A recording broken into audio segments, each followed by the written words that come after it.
Welcome back to another episode of Find the Line, presented by Against the Grain Design and Print, where we dive into real stories with real racers, the successes, the hardships, and everything in between, with your co-hosts Logan Cipala and Joe Falde. Produced by Luke Cipala, it all starts right here, right now, on Find the Line. Yeah, and we can do anything. Mama said it's true, and I put that on everything. Mama told me one day I'ma blow up big and I'ma be a king. And my papa told me it's okay to sit where shit hurts. Don't forget your dreams, cause they'll get you through this so-called life they call it. Woo! All right. Welcome back to Find the Line, my motorcycle monsters. This week, I love having guests on that we can all look up to. Our guest this week goes all out in life. He has a past that I only know a part of, and I'm so excited to learn more. A man that at a young age just went for it. And when most of us are getting our spatulas out and getting our grilling skills going good, this dude reinvented himself and also pushed pro Hillclimb to new heights.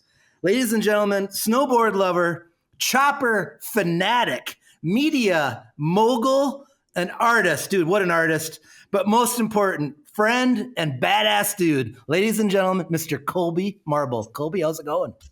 Good, man. What's up? Thanks for that sweet intro, man. Oh, dude, this is, I missed you, brother. I missed you. Never had one of those on my own behalf, so that's cool. Well, I thought you'd like the chopper fanatic. That was probably the only thing you really liked about it, right? Yeah, that made me laugh. It's gotten out of control. Well, if you're... It used to be bass fishing, but now it's... I totally missed out on I suck. Damn it. I didn't even, well, we're gonna have to start all over. I got to put bass fishing in, damn it. No, for the people that don't know, Colby is Nitro Pilot, and before that you were Name Brand Media. And man, we've seen so much of your artistry on Instagram and on the socials and everything through pro racing. It has just been such a textile to the fabric of our racing life. It has just been awesome. I got to work with you, Nitro and Mud, for almost 3 years. And tonight we get to find out where it all started. Yeah. And it goes back, but the list of companies that you had, that list goes deep. Okay. I've been making companies since I was like 3 years old. I was wondering if there's something before name brand. That was one of the questions I had. Plenty. Yeah. Maybe something we can't say on the air though, probably. Whatever. You're still in litigation for those names, right? Yeah. Yes. So whereabouts in the world are you right now, Colby? Where in the world are you? I'm in Mankato, Minnesota. Woo! And if I'm not mistaken, born and raised Mankato? Yeah, well, I don't like to tell this to too many people, but technically Albert Lee. No! Come on! Yeah, it's a technicality. My mom just happened to be there when I decided to enter the world, so. Huh? Yeah. Luke, can we get a different guest? Is it possible? Do we rebook right now? I know, it's embarrassing. I know. That's damn close. You're Southern Minnesota. That's how it goes. Yeah. I'd rather be from Iowa. Wouldn't we all? Growing up, you're Mankato, and your dad has been a part of racing motorcycles. Was it since you're just little Colby Grom running around? Was motorcycles kind of a part of your life when you were growing up? First memories are probably motorcycles. Yeah, for That's sure. Cool. We grew up at our local motorcycle facility, the Cato Cycle Club. Like literally grew up there, like there all the time. So just riding in our blood, and you got my uncle Nine Toes is the big stunt man. That's awesome. So we had that too. He infamous for riding Harley through walls of fire and other rad stunts. But so motorcycles are huge and horses actually too.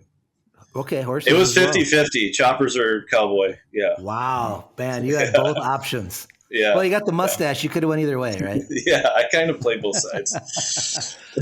When growing up, the Cato Cycle Club, they have a Hillclimb, awesome motocross track. some great land. Was it always that size? Has it grown in your lifetime? The Cato Cycle Club has always been that size. For the most part, it recently grew quite a bit. I don't know, maybe 10 years ago or so, they were able to get the property next door to them that was a quarry. So it's kind of a shitty chunk of property, but it's better than having neighbors move in. So yes, yeah, they're able to use it for parking, and there's like a little pit bike track back there. But yeah, it's kind of garbage. I mean, they went all the way down to like bedrock there, so you would have to backfill it with dirt or something to make it usable. But either way, very cool. But yeah, I started riding at 3, like before I even rode a bicycle without training wheels. Wow. On a bike, and BMX racing, motocross or hill climbing, and just riding a shit ton. Was your dad ever like forceful, like that you had to ride, or was it just that you were around it and you wanted to be a part of it, or how do you kind of remember when you were little? Man, no, definitely not. My dad's chill as it gets, but I really don't even remember going into my first ride. I have no memory of leading into it. I have memory of the first ride and crashing. Okay. And there's that big pavilion down there at the cycle club. Yeah. With a concrete floor, and it was pretty fresh at the time, so the concrete was raised up probably six inches out of the ground. Yeah. And I just, for whatever reason, just went full blast into that. Just don't know what I was thinking. You've been watching Naruto, that's why. Yeah, exactly.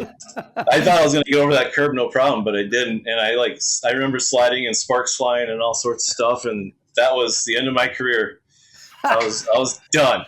I remember telling my dad I'm never doing this again. And I was back on in like 20 minutes, you know how it goes. He's like, oh, just give it a minute. Right. And yeah, the rest is history. That's awesome. Oh, so fun. Yeah. Were you and your brother, did you rally quite a bit growing up, or how was that? Oh, yeah. I mean, you know how brothers are, right?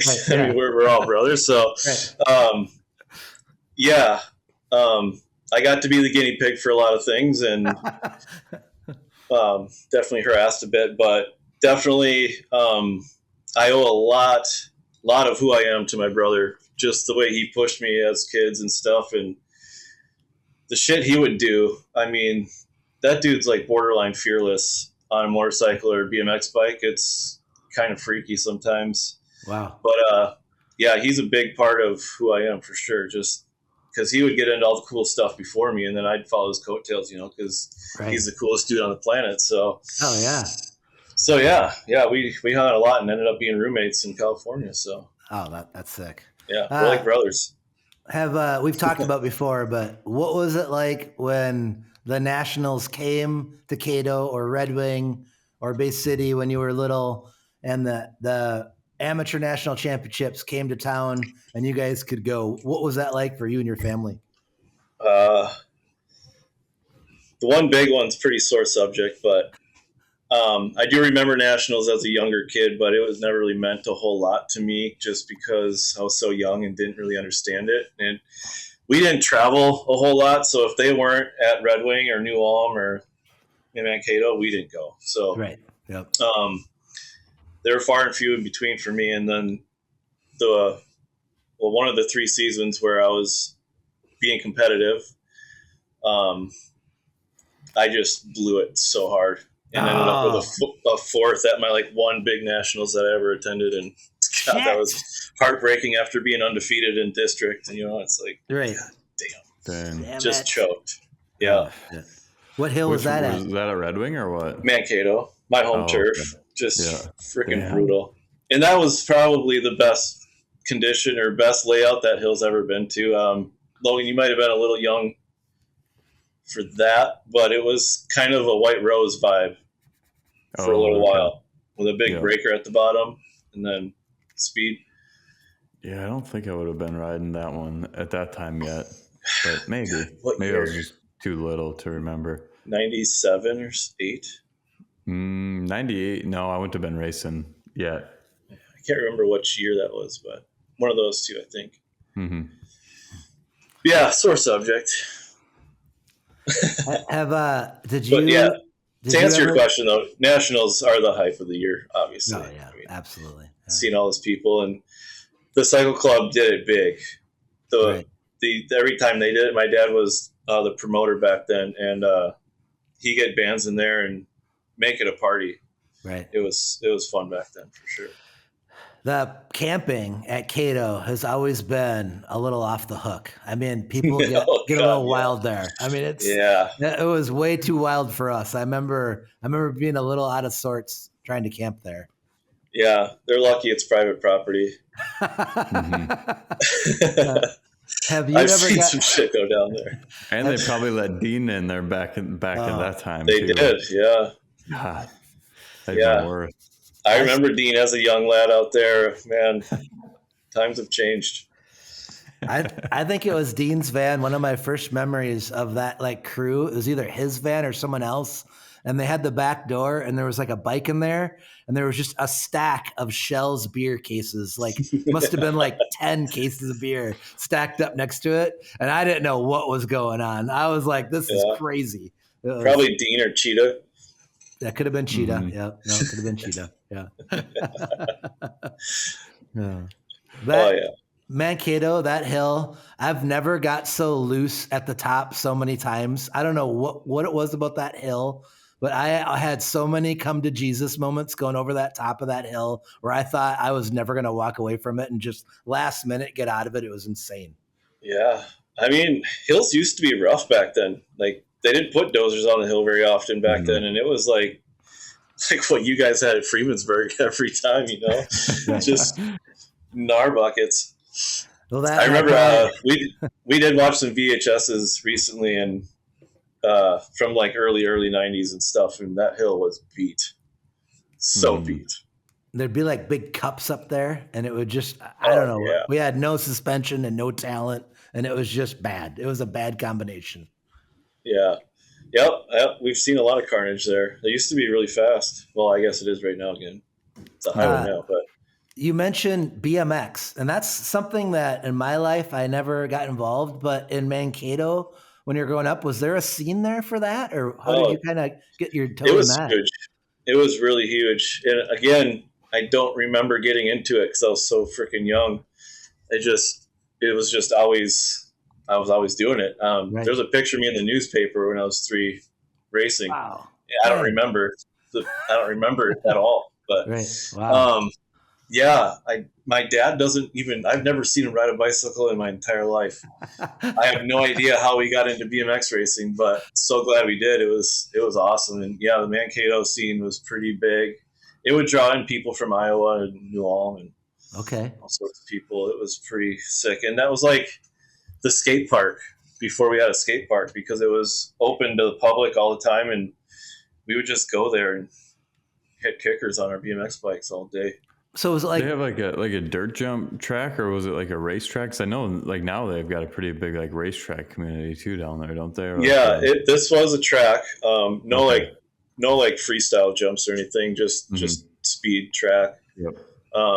We did get some jumps at the skate park late 90s for a while, and we had them at our house too. Actually, we had bitchin' jumps at our house. But that's what I was wondering too. It's just like Logan, like you guys growing up, I don't ever remember there ever being like that around here. Do you? When you guys were we rode a lot and made dirt jumps at home and stuff, and at the hill climbs. But outside of that, not really. I didn't know one skate park a little bit. Yeah, I didn't know one person that rode BMX except for watching Rad. That's how old I am. I'd watch Rad. That's a good one. Coop or whatever that guy's name was, or no, Crew. Was it Crew? Crew, that sounds right. Crew. Yeah, that's all I know about BMX is you deliver papers and ride over big piles of logs and shit. Like I still don't think that's possible, but whatever. That's pretty accurate, man. That's pretty accurate. No, you guys ever stop and watch the carnage at Millville at that little BMX jump in the woods there? No, I haven't. Oh my I've heard God. that it's just awesome. Straight carnage, dude.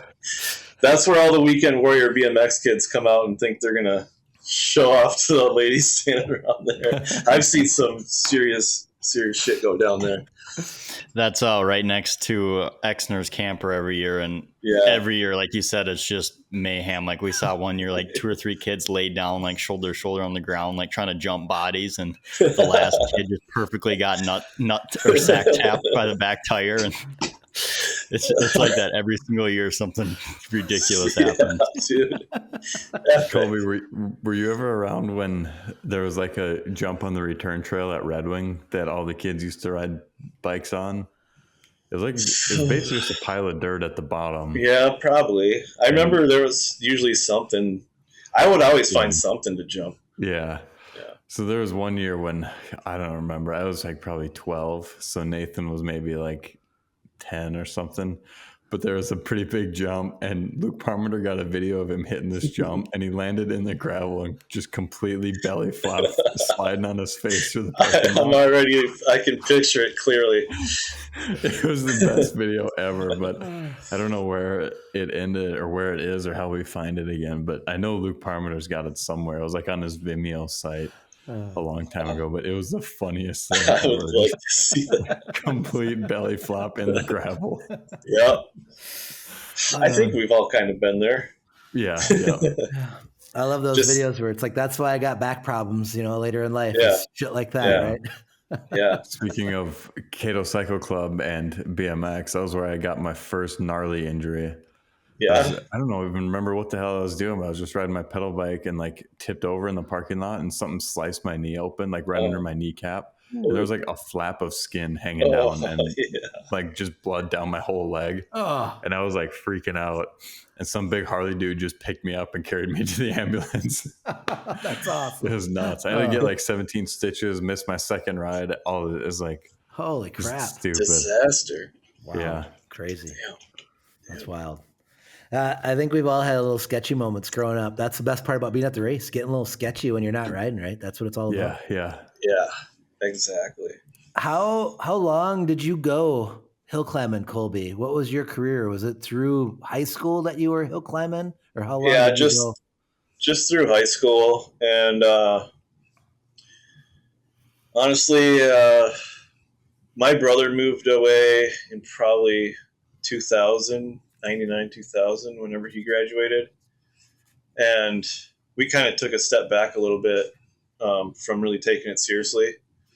So I wasn't like full in. I was using my motocross bike as my 125 hill climber. So I just put extensions on a stocker and whatever. I did do the 200 class for a little bit on hand-me-down 200 from my brother. That became obsolete the year I got on it because the KTMs started coming out, and Danny Mears and Dan Pre, all those guys were dominating that class. So yeah. And then I did have that 250 for a while. The Was, as it's known. I remember that. That was Ryan Lawrence's. Is that Ryan? I don't know, super fast dude from Red Wing back in the day. He rode that bike first and freaking crushed it on that thing. But my brother had a lot of success on that thing, and then I rode it. And so yeah, high school was it for me because I moved right after that. So the other thing I was going to talk about, like when you were young, I mean, I know you now as just an amazing artist. I love your art. I love your eye. Like all the just like your spin on things is so fun. When you were young, did you draw? Like, was that something that interested you when you were young? Is like art and drawing and stuff like that, or? Always been drawing since day one. I don't know what it is. It's just always pen and paper just drew me in, and it stuck. A lot of artists in my family. My grandma, pretty big artist. She really pushed it. Always tried to get me to do paint and color and crap, and it just wasn't my thing. I don't know why. I just like drawing and shading with pencils and stuff. Never really got into painting. I don't know why, but yeah, she pushed it super big. One of my uncles is a really legit painter too, and cool. A lot of influence within the family pushing me at it really early. Fun. And it just stoked on drawing. Yeah.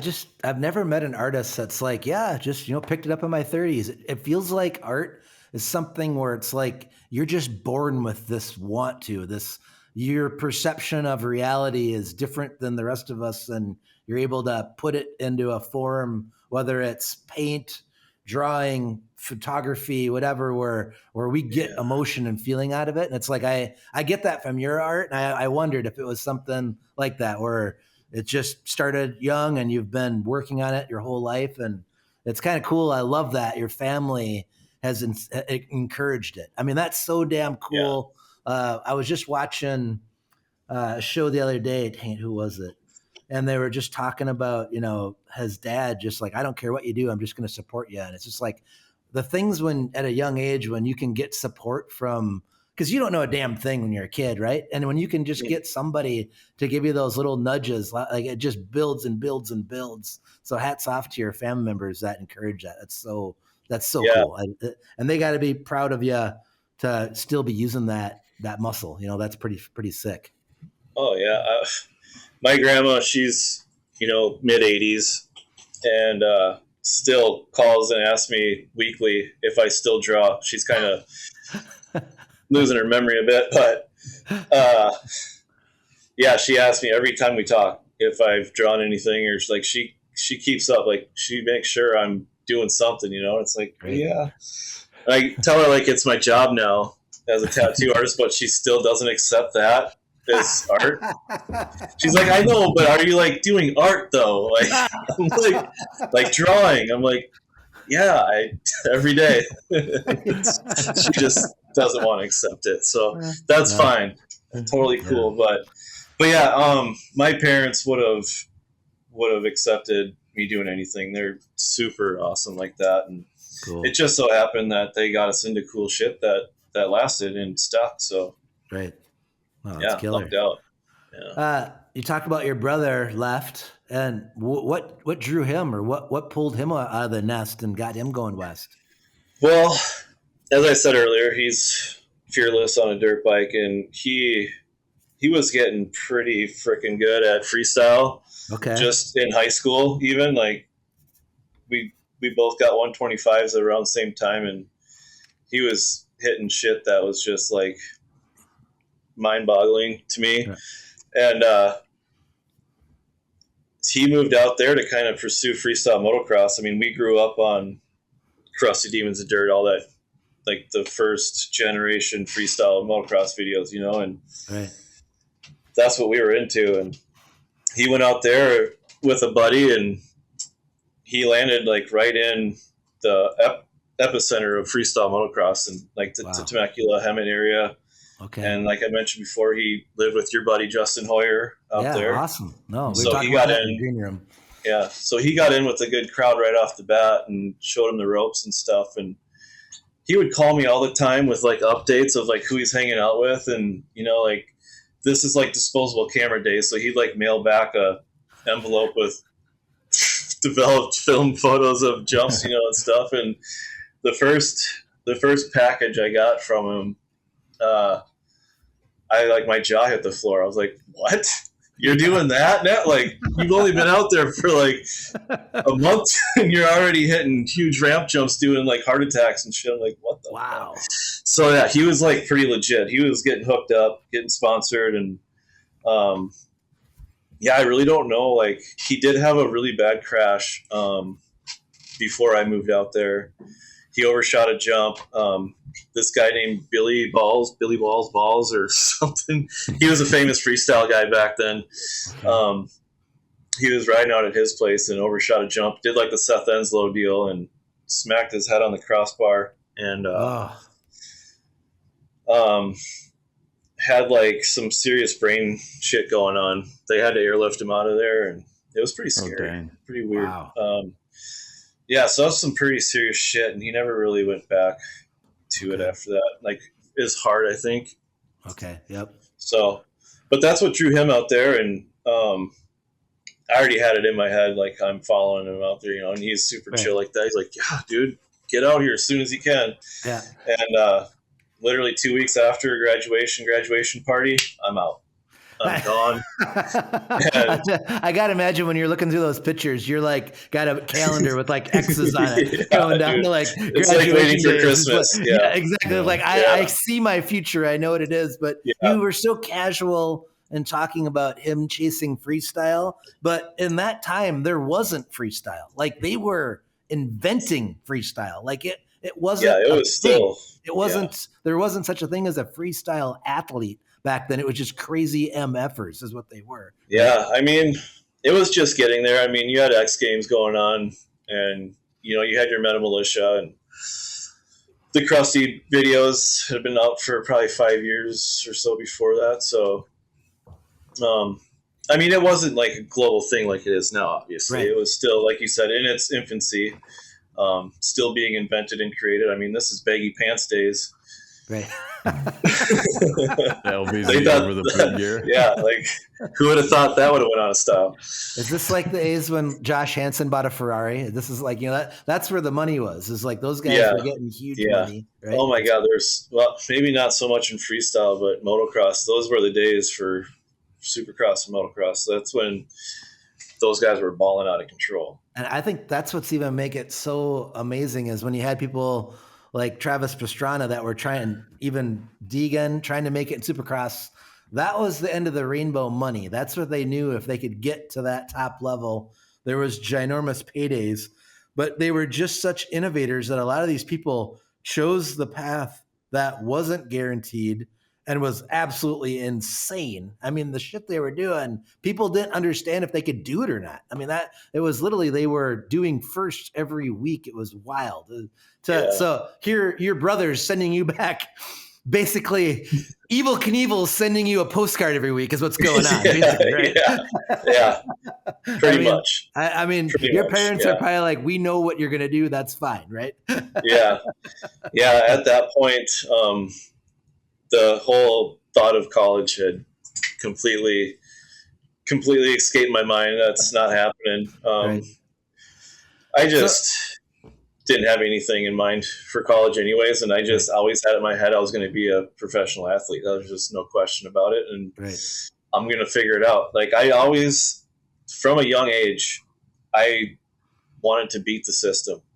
Like I remember like going into that like age of getting a job, and I'm like, I'll never work in the food industry. I'm putting my foot down right now. I'm only going to have cool fucking jobs. I did it up until I moved back from California. Now I'm still in that shitty job, but I had a pretty good streak going without having shitty jobs. Cool. I'd say you're still winning there. But also, was snowboarding part of your plan when you were in high school, or were you thinking bikes, or when high school graduate Colby was loading up and going west? What was on your itinerary? Did you have a snowboard? Did you have a dirt bike? So did you have a vehicle, or what did you take with you? And did you drive out, fly out? What all did you do? Combination of things kind of drew me away from bikes and more into snowboarding. I guess first would being the pictures of my brother doing heart attacks and cliffhangers and shit. Like, okay, I don't think I got that in me. And like finally seeing it in person, I was like, that ain't me. Yeah. That's fucking insane. Right. And snowboarding is a little bit more chill, not really so much anymore, or to the level you got to be. But we started snowboarding at a very young age as well. So that's like a muscle memory thing for me. I know it by the back of my hand. Right. I was already kind of had my path, my eye on snowboarding before moving to California, but I didn't even bring a bike with me, to be honest. Okay, all right. When I went out there, never even rode out there. Because that's where I thought, I didn't know that your brother was involved in the bikes like he was. I thought you were going out there just for the snowboarding aspect of it. So that's kind of cool that was part of the story. Yeah, so I really had no plans. I just knew I wanted to be out there. And moving to Southern California, I mean, that's not where you go to be a snowboarder. Granted, there's Bear Mountain out there. But the thing that really drew me is he called me, I don't know, one time, and he's like, dude, you're never going to guess what I'm doing. And I'm like, what? He's like, I got a job building skate ramps for X Games and the ASA Mobile Skate Park Tour. Like, no way, that's freaking crazy, like right. Blown away. Like, didn't think that was ever, I didn't know that was a thing. Right. But he's like, I got you a job. Let's go, and Sick. You'll live with me, and we'll do that. And I'm like, sold. And actually, I had to fly to New York first to meet up with them and the crew because they were building one of the mobile skate parks. It was an ASA. It's called ASA. It was like a Do Tour thing back then, before Do Tour. Yep. Or like Vans Triple Crown or Warped Tour or something like that, Yep. There was always like a band that would play there and everything, and contests and stuff. But anyways, had to fly to New York, helped tear one down that was already set up, and then flew back to California from there. And first experience like flying into LAX, just freshy out of high school, just a young buck, 18 years old, traveling on my own for the first time, ended up in LA. It's just, holy crap, this is real, Yeah, and your mentor's what, 20? I mean, how much older is your brother than you? 2 years? Yeah, 3. So yeah, he would have been probably just turned 21. Oh man. So interesting, Right.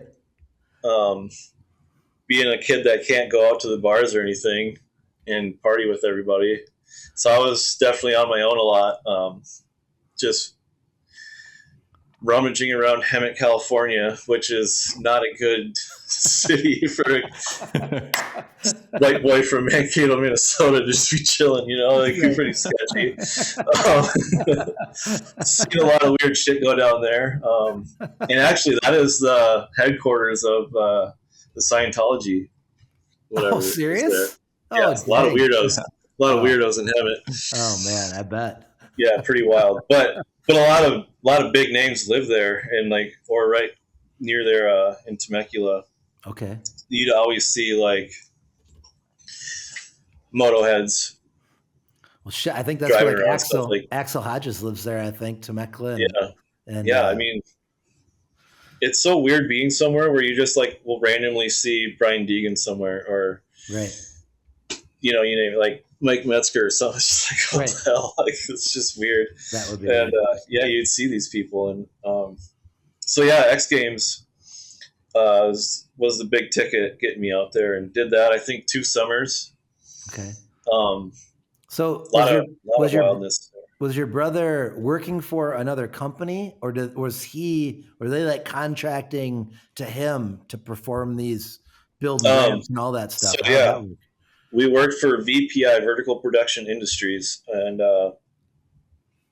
his company was contracted to build the street course, both street courses, like the skateboard one, and this is back then.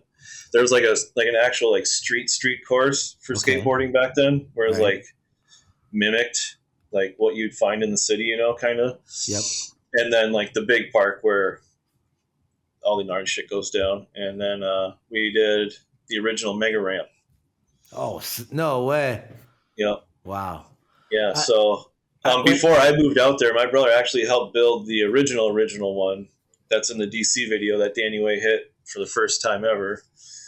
And that's at a Point X camp where I actually lived for a short period of time, which is pretty cool. That's sick. Wow. Yeah. Holy crap. What were these guys, the athletes, like when you were building these courses? Were they just on, if there was something they didn't like, did you hear about it? Or were they flexible? Or it seems so technical, how you would build the grinding spots and all that. Did you hear about it, or how did that work?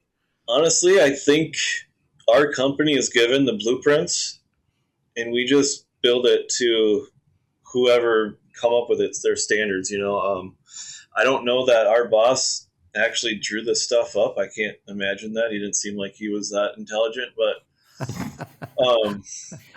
I honestly don't know where these blueprints came from, but we had we would build some stuff fresh depending on the course. A lot of stuff we would build fresh, but there was just like a stock, like a boneyard out there that just had all this stuff like pre-made. Okay. And it was a lot of the same stuff we used on the traveling series too. And we would just pack these semis full of ramps. And we did have a build party out at this place in Santa Rosa, California. Before the second year I was out there, we pre-built a bunch of stuff out at this warehouse and then trailered it into LA. Okay.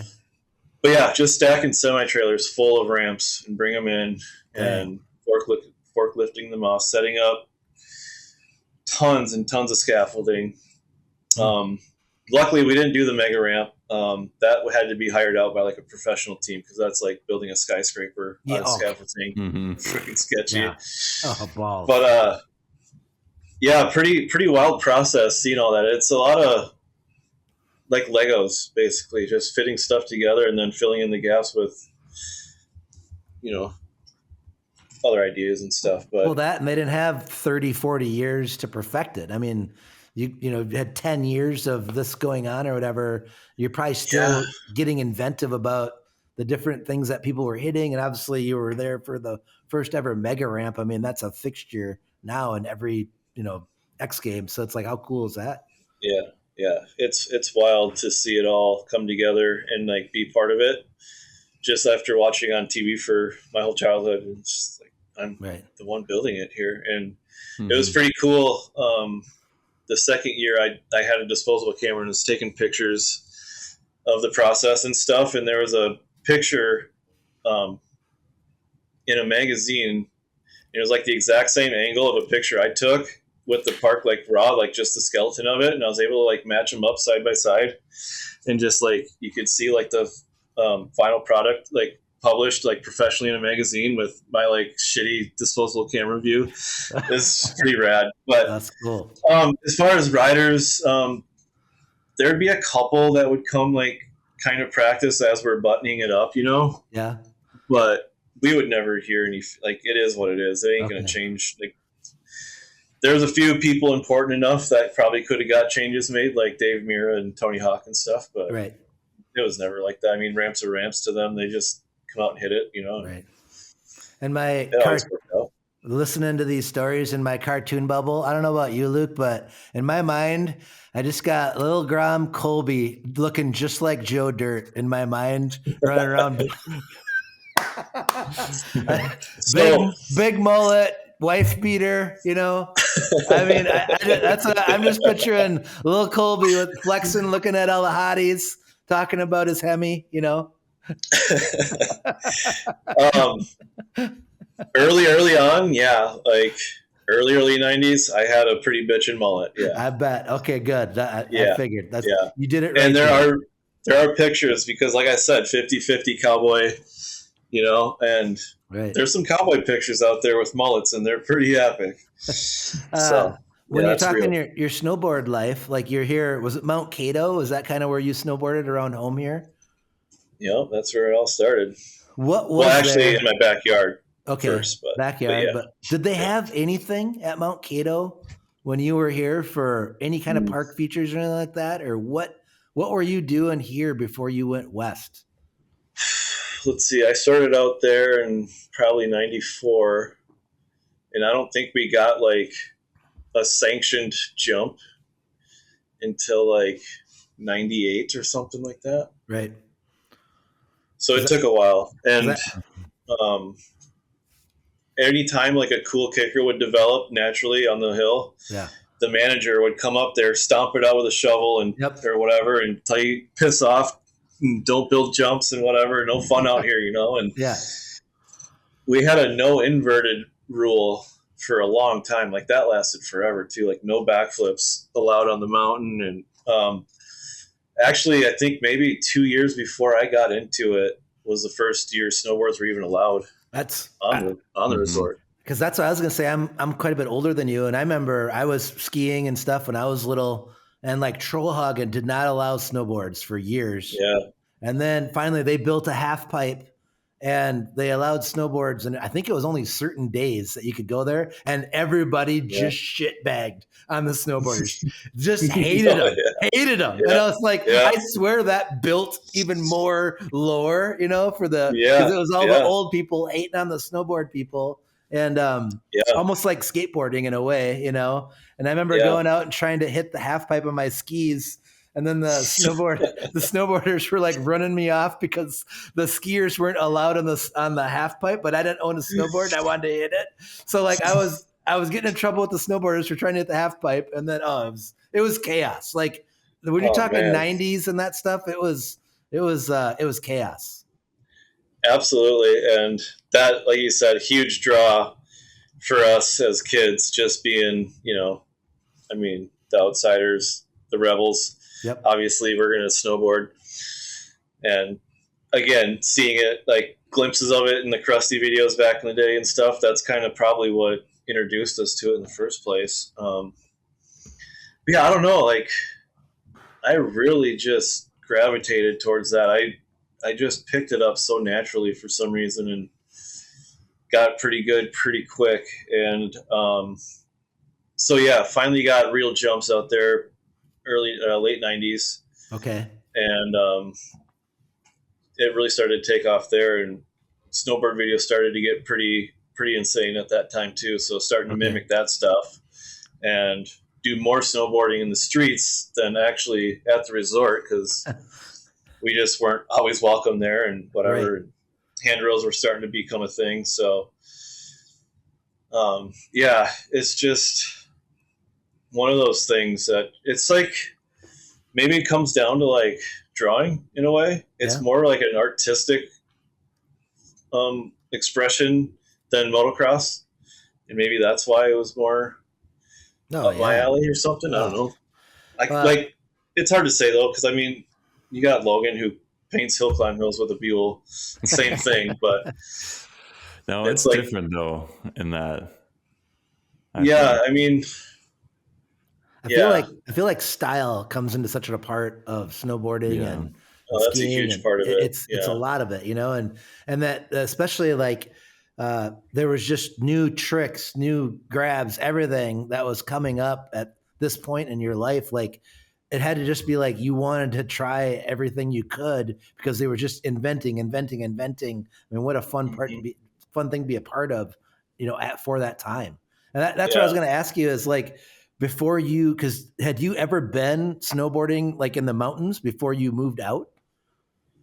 Yeah. Okay. Yeah. All right. One time I went to Colorado for like a day. Okay. Back. Just, it was a shitty experience, but I got a little taste of it. Right. But I skateboarded too, so. Oh wow! Again, I'm like a freaking perfectionist. I don't know what's wrong with me. I just want to be good at everything for some reason. It's part of my demise in a way. If I would have just focused on one goddamn thing, I don't know where I'd be. But so early days snowboarding was purely mimicking skateboarding. I mean, that's all we knew. Like we didn't know the possibilities of what they're doing today. It's like that wasn't even a thought in our mind. Right. Back then, it was like doing little crooked grinds on the snowmaking pipes, you know, and like ollieing, and you know, it's like I can ollie a snowboard like a skateboard.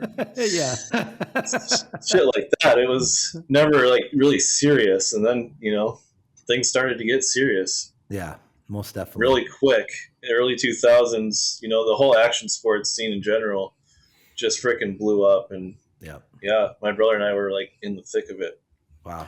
Do you ever see like those old, like once in a while on X Games, they'll do those throwbacks and show some of like the early 2000s like snowboard best trick, and one dude did like a 540 or something, and it won gold for this. Like, damn. They used to do it like they had summer X Games, and they would do like a scaffolding jump, like a mega ramp for snowboards in a parking lot somewhere, and it was the sketchiest shit on the planet. Fake snow. I love that though. Like Logan, like, you know, lands a 540 mute grab and Sal Masakela loses his freaking mind. Yeah. Like, absolutely are melting down. Yeah. You know? Yeah. And now there's like 7-year-old kids doing that at Afton every day, you know? It elevated so quick, but did you guys, I mean, early or like, when did X Games come out? Mid 90s? Somewhere in there. Mid to late 90s, something like that. Mid to late 90s. Like, there used to be so much off the wall shit in X Games. Like luge, street luge, kiteboarding, or even the freestyle bikes in the winter was wild. I mean, that was crazy. Yeah. They did some weird ass like snow hill climb on dirt bike. Things. What was that about? Trial and error. Yeah. They were just it was wild times. Trying to see what sticks, you know? And it's like, you know, you were so deep into it, being part of the production team, basically putting these features up and helping. Like, did you ever kind of feel like you were in the part of something big when you were doing it, or was it just a job, or how did it feel like during the time? Yeah, it did.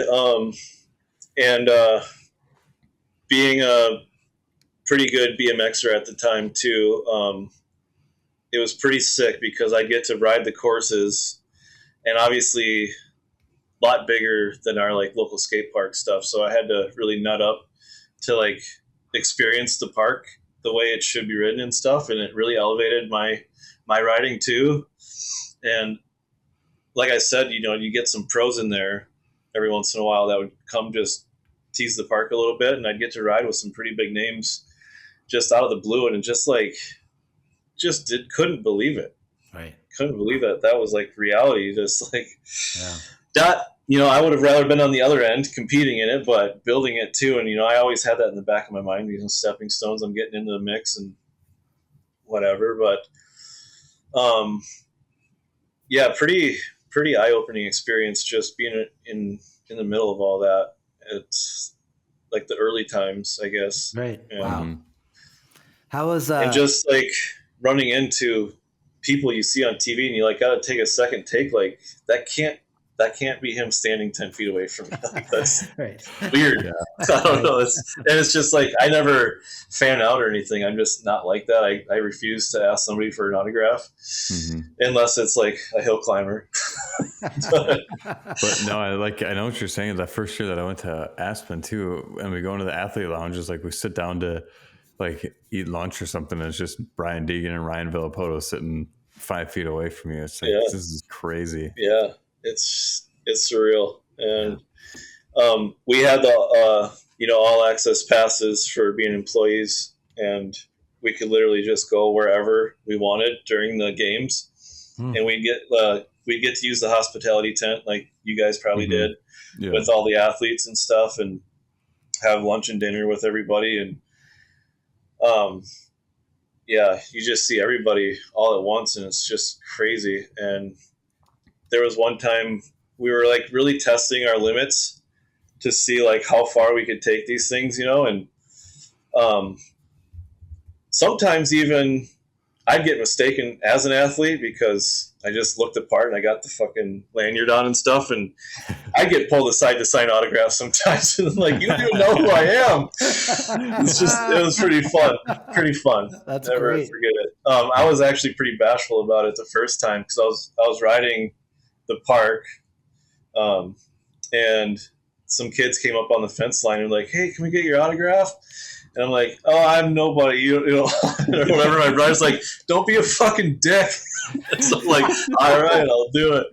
Oh, that's killer. Oh, how cool. Yeah. So we decided we were going to go up on the vert ramp while skateboarding's going on, like the skateboard contest. And we're talking Bob Burnquist, Tony Hawk, all these guys standing up on the deck, and we're walking up the stairs, and we like get in Tony Hawk's way. He's like rushing to come back up, and he's like, excuse me guys. I'm like, oh fuck. I'm like, I don't think we're supposed to be here. This is getting kind of weird. We got up on the deck and we're like watching for like, I don't know, 5 minutes, like standing right next to Tony Hawk. Like his sweat is dripping on me. And finally some dude comes up and he's like, "Hey, get the fuck out of here."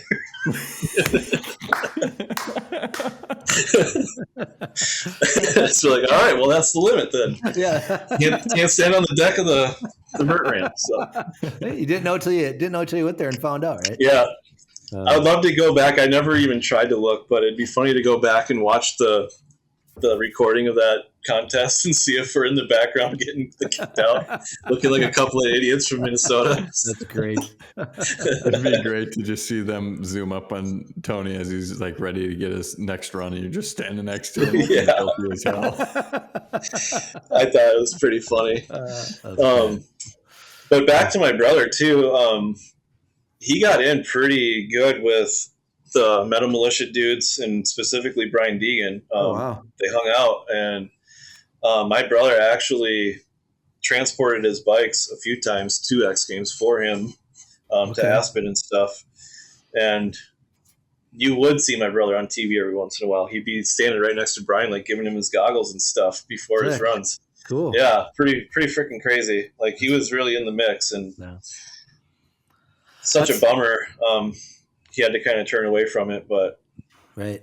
No, that's what I was going to ask you with your brother. Obviously, he was kind of your mentor, getting you out there. And during this, like when because obviously he had a couple years on you being there, but like when you guys were in this, did he ever talk, or did you guys ever talk about? Because I remember when I was a kid, I never talked about the future. I just was worried about Friday, you know? Yeah, so like, I'd say the same. Were you just trying to get to the weekend? Was there any thought of like, man, maybe we should make a life out of this? Or was it just, you were just trying to get to the weekend? Or how did it work with you and your brother when this was all going on? Man, I don't know. I mean, we're young, out of state, in like the most epic place on the planet at the time for us, just being the action sports kind of mecca there. Yeah. We were just living in the fast lane, dude. Like always up to something, doing something, like exploring, visiting, like all the motocross tracks out there, you know, looking at all the supercross facilities and the businesses like Chaparral and all that stuff, you know, like just really taking it all in and going to the beach a lot, going to LA. While we were building X Games, we lived in LA for several months. Dang, cool. Before and after, you know, doing all the builds and stuff. So they put us up in the Biltmore Hotel, which is like freaking legit, right? Nice. Downtown LA. Sick. And, you know, we basically became residents for a while there and had our, you know, like our designated rooms, and just, God, so many stories are just entering my brain. The mailman from Seinfeld, Cliff Clavin, or fat dude from Jurassic Park, he was drinking in our lobby like every night. No way. Yeah, at the lobby bar. Ratzenberger, that's his name, the mailman dude. I can't think of his first name. I think it's him. Yeah. Either way, it's the fat dude from Jurassic Park. Okay. The first Jurassic Park. Okay. The good one. I never saw Jurassic Park. I don't know why. I never seen it. I don't know. I got a problem. I don't know. If I thought there was like some giant snake in it or something, so I wasn't going to watch it. You're probably right. Oh, right. The other thing, like when you were out there, you're doing this, you know, like the part of the life that I've known you more for is you've used your artistry in photography, you know, like, did you have anything like that was going on? Were you using a lens at all to capture anything, or have that in your life yet? Or disposable cameras? Had one on me all times. Okay, cool. Yeah. This is before cell phones. That had pretty sweet photo album. I got a pretty sweet photo album. Cool. So awesome. That was the original smartphone right there. But I'd say photography thing came about more so after the move to Tahoe. Okay. So SoCal, two summers, 2 winters, decided I need to get back on track with snowboarding. I had gone back to Minnesota maybe a couple times to visit in the winter, and, you know, would snowboard for a little bit there. Kept it going, but wasn't really taking it seriously. And I found out about this place called Tahoe. I had no idea. I thought it was always in Utah or something, just hearing about it in snowboard videos and stuff. Yep. And we were kind of in that area, Santa Rosa, when we were building the ramps at that warehouse, and I caught wind of Tahoe, and it's like best snow on the planet in California.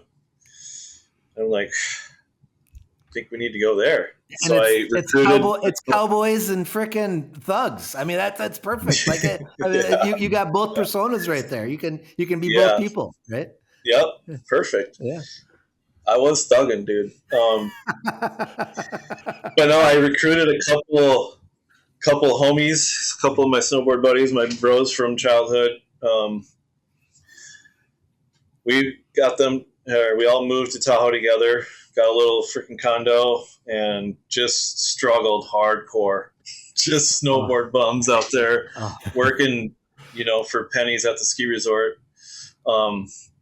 But you get a job at a ski resort and you get all the perks. So like we didn't have to buy passes and shit, and we would sneak food out of the cafeteria every night and stuff because we'd be there after they'd close, and if you'd get there at the right time, there'd be a gap between kitchen staff being gone and the manager coming to lock everything up. So we'd go back there and grocery shop every once in a while. Is this Heavenly or where are you at? This is Boreal, actually. Okay, all right. So you see it on 90 or 80 when you go through there to go to Carnegie. Okay, all right. That's like the one resort you can see from the highway, like plain as day. Yep. Luke, is that the one, the training grounds that we were talking about? There's it's like Woodward yeah. at Tahoe. Yeah. Yep. Okay. Yep. Yeah. Okay. Yep. Yeah. I think Logan pointed that out last time we were going through there. Like, also pretty rad. I mean, I just keep getting struck with epicness as the story goes. It just, I don't know how I get so lucky in these situations. Just, I don't know. Didn't even realize Tahoe is like the mecca for snowboarding. I had no freaking clue. Just like hear about it in snowboard videos and stuff. And so we moved there and just realized like all of our heroes live there in Truckee. It's like they're all there. It's insane. It's so beautiful too, and there's no altitude. It's just I just love that place. It's just epic. And one of the most beautiful places I've ever been to is the Heavenly. The skiing wasn't great, but the views were so awesome there. Yeah. I love that place. But. Yeah, I've only been to that side of the lake maybe a handful of times. Okay, but yeah, I would say the side I was on, South Lake, is way better. Okay. You got North Star, Sugar Bowl, Squaw Valley. It's Palisades now, I think, but all of the legit places are there. Yep. And all the places you see on TV and X Games and whatever, they're all there. Squaw Valley had a freaking Olympics there. I mean, it's that place. I got never been so scared on a chairlift. That freaking Squaw. You've been to Squaw? Yeah, I've been to Squaw, and the one chairlift. I don't like heights, and I was like holding my effing breath. Like it was going from like peak to peak, and I'm like, if the wind picks up, I will literally shit my pants right now. It was so scary. That place is an eye opener. Yeah, that's like the most legit place out there, and it just goes for miles. Like the terrain is absolutely bonkers there. It's epic, but ending up at Boreal, just moving there kind of in the summer, and we had the job before we even got there. We sent resumes in, got it in with the guy that built the park there, and we all sent him resumes and like started to kind of find out what it was about. And our boss had just started there. He's like a world-renowned park builder. I didn't know that until we started working for him, but he's like a freaking legend in himself. Used to be a pro snowboarder too and whatever. And so he starts working here to kind of transform it into basically what it is now. Like it was like a Mount Cato or a Welch Village when he got there. And it did have history back in like when snowboarding first started getting kind of freestyle-y. They had a little bit of a history there beforehand, but it kind of died out and was just garbage, like the Hillbilly Resort. It's just, it was the joke of Tahoe. Yeah. So he comes in, builds all brand new, like rails, boxes, all this crazy shit. And we were there to help build it all, the original stuff. That was what we did in the summer.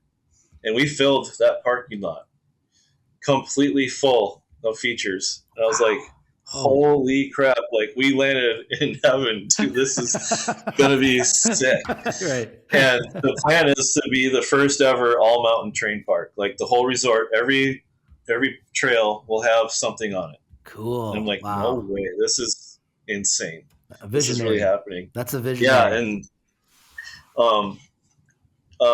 through like this pre-season contest in the fall with like man-made snow and like this like fake stairs with a rail going down it, and I didn't think it'd be a big deal or anything, just like a little local rail session contest thing, and we helped set it up. I'm like, this is actually pretty legit. And when this contest started, like started seeing like the names coming in, like registered to be in it and stuff. I'm like, oh my God, these are like the top dogs like right now rolling up to this thing. I'm like, this is so freaking crazy.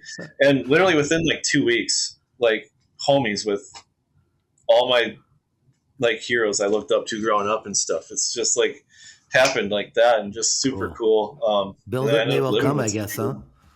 Yeah, it's pretty crazy how it all worked out. Ended up being roommates with John Jackson. He is like one of the world's best snowboarders. Snowboarder of the year a couple times. Red Bull athlete. Wow. You know, like just I remember watching snowboard videos growing up, and he was like the guy. Dang. And then one day I'm his roommate.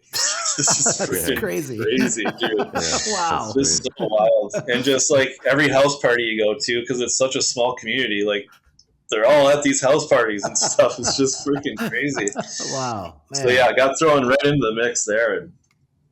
And are you even 21 at this point yet when you're there? I turned 21 our second year. Damn it. Second season there. Holy shit, and, you got some life experiences before 21. Yeah, pretty wild. That's pretty incredible. Wild. And then now, I turned 21 out there. Your brother's he's not part of this? This is solo? Nope, this is a solo quest? Solo quest with the homies from Mankato. Okay. He had moved back to Minnesota by now. Okay. He had just gotten the girlfriend pregnant. And they were pregnant, so they moved back. Okay. To Minnesota to have Ruby. So. Please tell me that you're sending envelopes back of pictures to him now. God, I wish. Oh, that would have been so perfect. If all of a sudden it went from big brother sending pictures back to Cato to all of a sudden little brother sending pictures back to Cato. Should have been. Dang it. Oh. Well, I think by this point MySpace might have been a thing. Okay. So Dang. It was a little easier to send pictures back and forth and stuff. So he was seeing. All right, cool. He was seeing. Cool. But yeah, I was able to accomplish some cool shit within snowboarding too. Got published in a couple magazines and a couple of pretty cool videos. What was your discipline when you were riding, Colby? Like, what were you trying to go after for your career on the board? Like, what was your style? What were you doing? Just kind of a little bit of everything. Obviously, I never knew how epic powder was until we moved out there and took things a little more seriously, because you can't ride, like you can't go backcountry if you don't know what you're doing or you don't have the right people. And so it took a couple of years of being out there to really get like the locals to introduce us to it. I mean, we got little glimpses of it here and there, obviously at the resort and stuff, and like being able to hike out to some shit off the highway, but experiencing that for the first time in a legit way, like building a real jump in the backcountry, that was like a whole new snowboarding for me. Like it's not even like, it's like two different worlds compared to riding on a groomed trail to riding powder in the backcountry. I mean, it's comparable to riding a dirt bike off a track, you know, like out in the hills or whatever. But it's expressionism, though. Like this is blank canvas, and that's why it's so freaking epic. Yeah, no, yeah. Obviously, it's powder and it's just crazy floating on it, but you're watching yourself go down and you're picking lines and you're painting it. You know, you're like, I'm putting my stamp on this bump right here, or I'm gonna make treat my bitch, or you know, whatever. It's like the ultimate form of expression on a snowboard, and definitely gravitated towards that. But I would say just with that not being like full accessible for me at the time, not having a sled or for anything, and just the pure dangers of it and the windows of opportunity, like you got to really have your shit together and like know conditions. And I wasn't really at that level to know when to be out there and when not to be out there. And you really got to take it seriously. And thankfully I had enough sense to do that. Definitely took some chances without probes and beacons and stuff here and there. Lucky enough to never get involved in anything too sketchy, but I definitely have had the shit scared out of me a couple times with snowfall. No matter how small it is, it freaks the shit out of you every freaking time because you don't know like if the next shelf is going to come behind it or whatever. And Tahoe, they call it Sierra cement. It's like fucking concrete because it's always warm. Right. So that snow, like, it's heavy as shit and it packs like concrete. You get stuck in it, you're stuck. Right. Wow. You're stuck. Oh. It's sketchy. So like that's another part of the window of opportunity because it's really only good while it's storming or like the day after, because as soon as the sun comes out, which is instantly, that's like snow 2 feet, 40 and sunny. It's like that's the two options right there. Wow. So yeah, that's another big part of it. But I was a park rat. I was like a street kid, like hitting rails. Okay. Doing that type of stuff. That was the main focus, I guess, where I was really able to put down the laps at the small ski resort and having train on every freaking run. And that'll excel you pretty quick right there. And being from Minnesota, riding ice my whole life, you learn how to not fall or like fall or don't fall by any means necessary. And people would point that out. Like, dude, you never fucking fall. Like, you come close, but somehow you like wiggle your way out of letting your ass hit the ground. I'm like, that's from learning how to snowboard on ice. Like, last thing you want to do is ass slam the freaking ice or your head or whatever. And it's like, you learn, it's like a hidden skill you learn being from the Midwest to not fall. Oh man. But yeah, that was pretty much all we really did is ride park. Like, it was our religion. Oh man. Unbelievable. Yeah. Unbelievable. Yeah. This is, dude, like this is so great, but we got this sponsor, and Colby, if we don't stop, we're this podcast is hanging on by a damn thread. Okay. And if we don't get this commercial in, we might not even be able to publish this episode, and we got to have the people hear it. So would you mind if we just took a small break and we do a little commercial, Colby? All right. Let's go. All right. Thanks, buddy. Listen in, the fastest graphics in the world coming at you. Against the Grain Design and Print is proud to announce its partnership with Find the Line. Against the Grain works with clients to build their business and racing goals through the design and production of premium stickers and decals. We offer one-of-a-kind subscriptions for a flat monthly fee that can save you hundreds of dollars. Custom mailers, white label printing, motocross graphics, and anything else you can think of, we have you covered. It's time to print your passion. Visit atgdesign.co or email sales@atgdesign.co. Hey there, Find the Line listeners. We will always be looking for partnerships for Find the Line. Please email findthelinepod@gmail.com to see how we can work together to grow your brand. Once again, that's findthelinepod@gmail.com. Now, let's get back to it. Woo! Oh, yeah. ATG Design, killing it. Sending our boys to France with some awesome stickers to tag France all up with. Thanks for ATG Design. We had some last year. We went to France. Awesome. We want to be a part of it. John, PD, Logan, you got some stickers to hand out to give to the kids in town. Everything's going to be sick. So good job on that, ATG Design. Luke, sorry. I saw those. Yeah. Sick. Yeah, it's cool. Hopefully some little kids in France will get some. Oh, for sure. Yeah. For sure. I've been meaning to hit you up. I don't know if you're interested in making some tattoo stickers, but I need some. I just figured I'd go through you. Yeah, I'm game. Oh, hell yeah. There we go. Luke just made some, Colby, with Find the Line pod with a QR code right on it. It's freaking killer. It's perfect, beautiful. Right?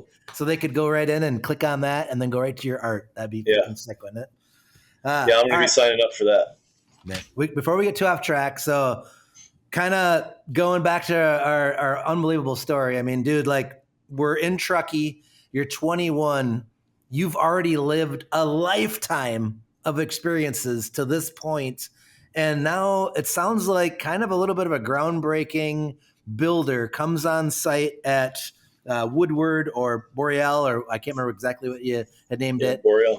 And you guys are making every feature basically a playground for modern day snowboard park people. This sounds amazing. So did that make the waves you guys were hoping? Did that inspire more? And did you get involvement like in the building aspect of this through this process?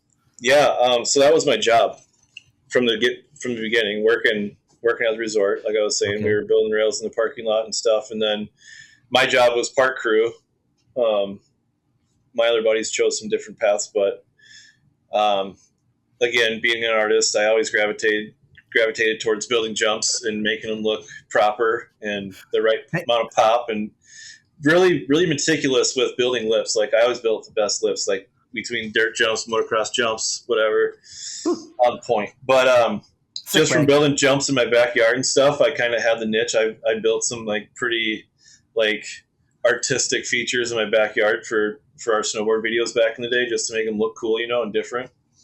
So I really, I don't know, just thought that'd be up my alley. And so park crew kid, fixing the ramps all day, just best job you could freaking have. Like you're basically a pro snowboarder. You're getting paid to ride your snowboard around the resort and look for things that need to be fixed. And when you're not working, you're just cruising, you're riding.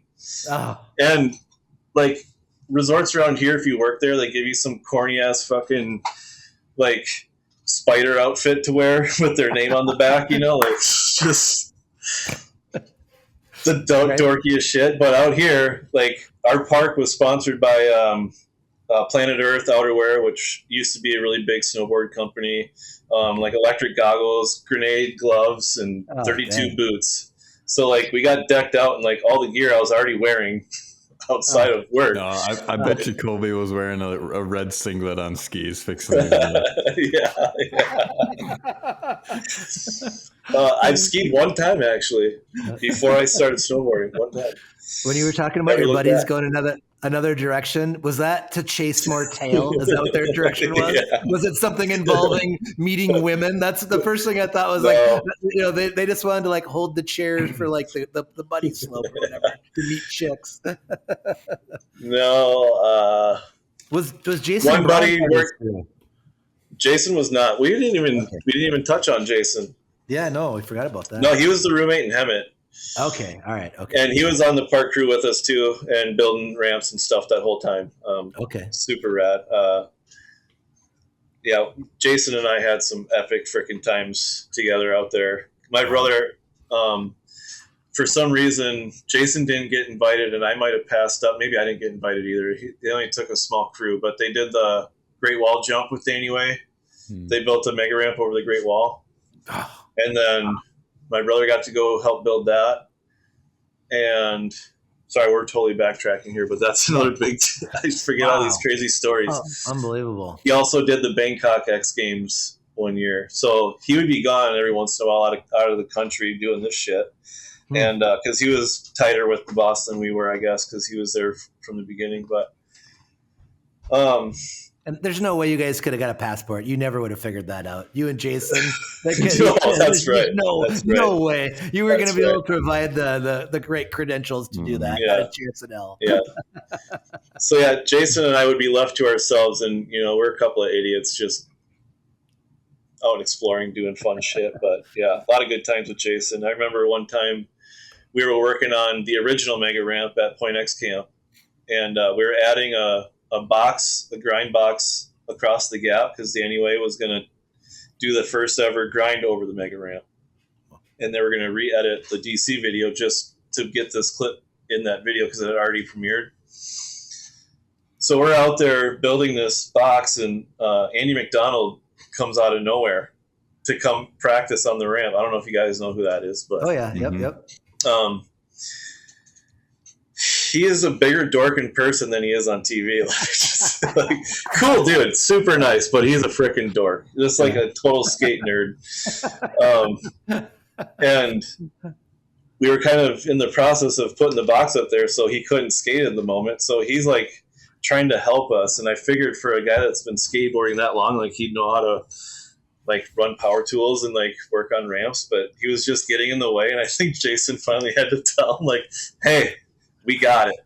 Like, just go chill out for a minute, relax. I don't know. I think he was starting to get frustrated because he was like trying to trying to boss us around and shit. It's just like, dude, what the fuck? It was another weird experience with a professional athlete you see on TV your whole life. You know, this will get done faster without you. Just please. Yeah. Yeah. Sorry if you hear that, Sandy. Luke's gonna tag him in a reel. Yeah, don't do it. Don't do it. So it sounded like Jason might have went back when Tony went back to Mankato. Is that kind of when he kind of went back too? Probably. Okay. He might have went sooner. I'm not sure. Okay. Can't remember. We'll go back to we're at Woodward at Boreal. So yeah, Woodward. You're building. Sickest job in the world. I excelled at it. I was the hardest work. Like the one reason my boss hired us without meeting us or anything, he's like, "You're from the Midwest. You're hired." Because kids from California don't fucking work. That's awesome. Basically his words to a T. So I proved him right and busted ass out there and treated it like fucking working on the farm here, you know. And he was impressed and liked how meticulous I was with making the park look as sharp as it could look, you know. And he's like, hey, I'm an invited builder for Super Park this year. I want you to come be my sidekick and do all the handwork and stuff. Sweet. So I'm like, okay, that's pretty freaking nuts. Hell yeah. And this is like, so Super Park is an end of the year function put on by Snowboarder magazine, and it's 3 resorts are invited to come build like their portion of the park, and like the top dogs of park building, you know. It's not like just any resort, it's the dudes that are building the legit parks around the country. So it was Boreal, Bear Mountain, and Keystone, I think, were the invited builders that year. And your boss had an impact then. If he's getting an invite to that. Oh yeah.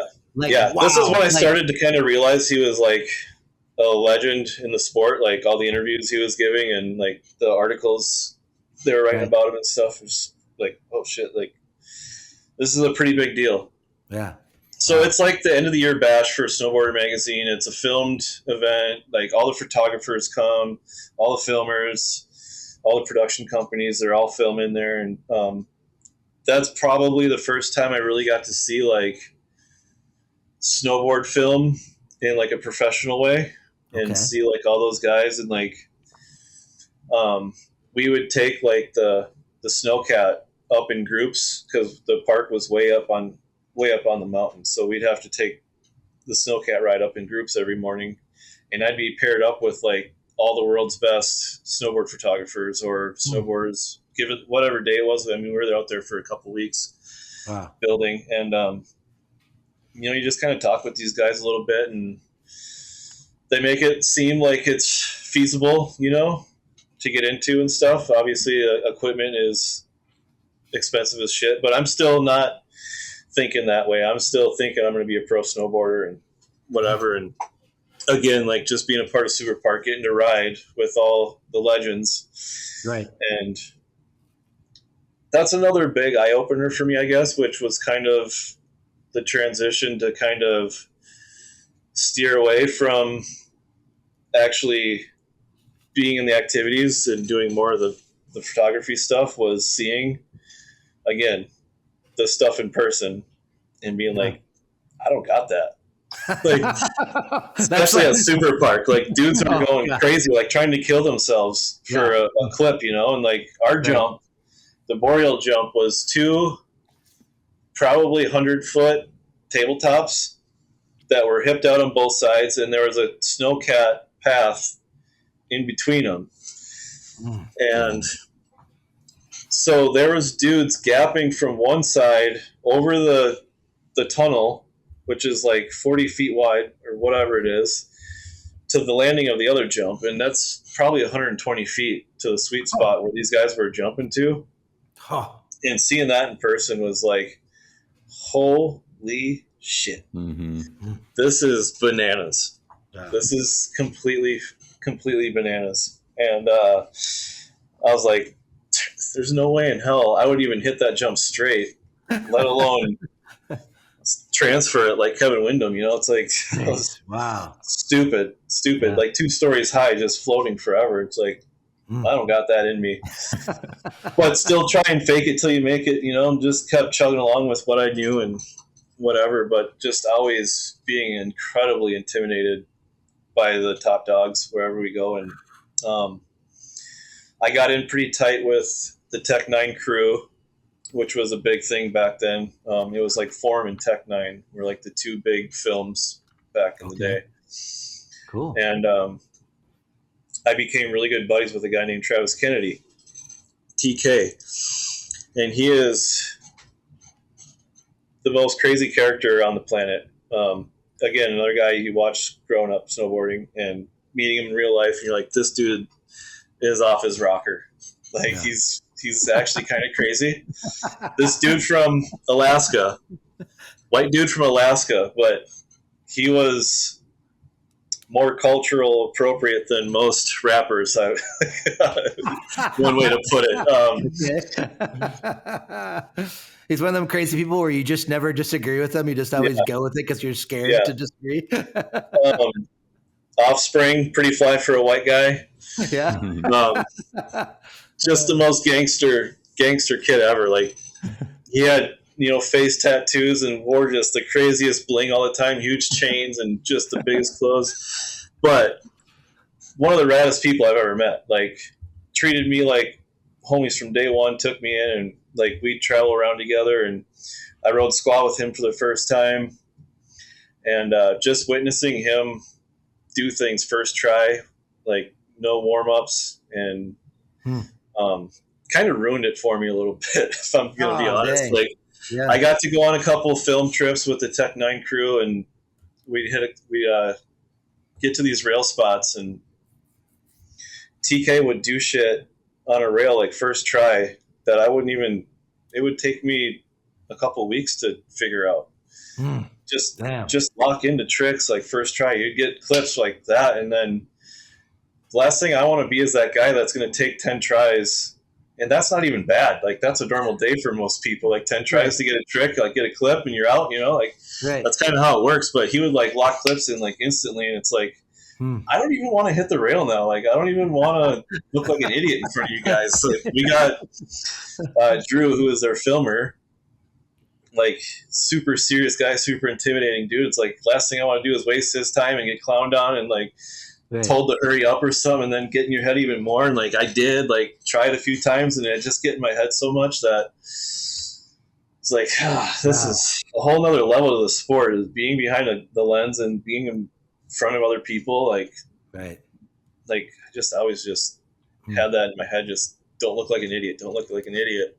Yeah. And that would fuck with me more than if I would have just relaxed and just pretended like no one was there or whatever. But that was a hard barrier to get by.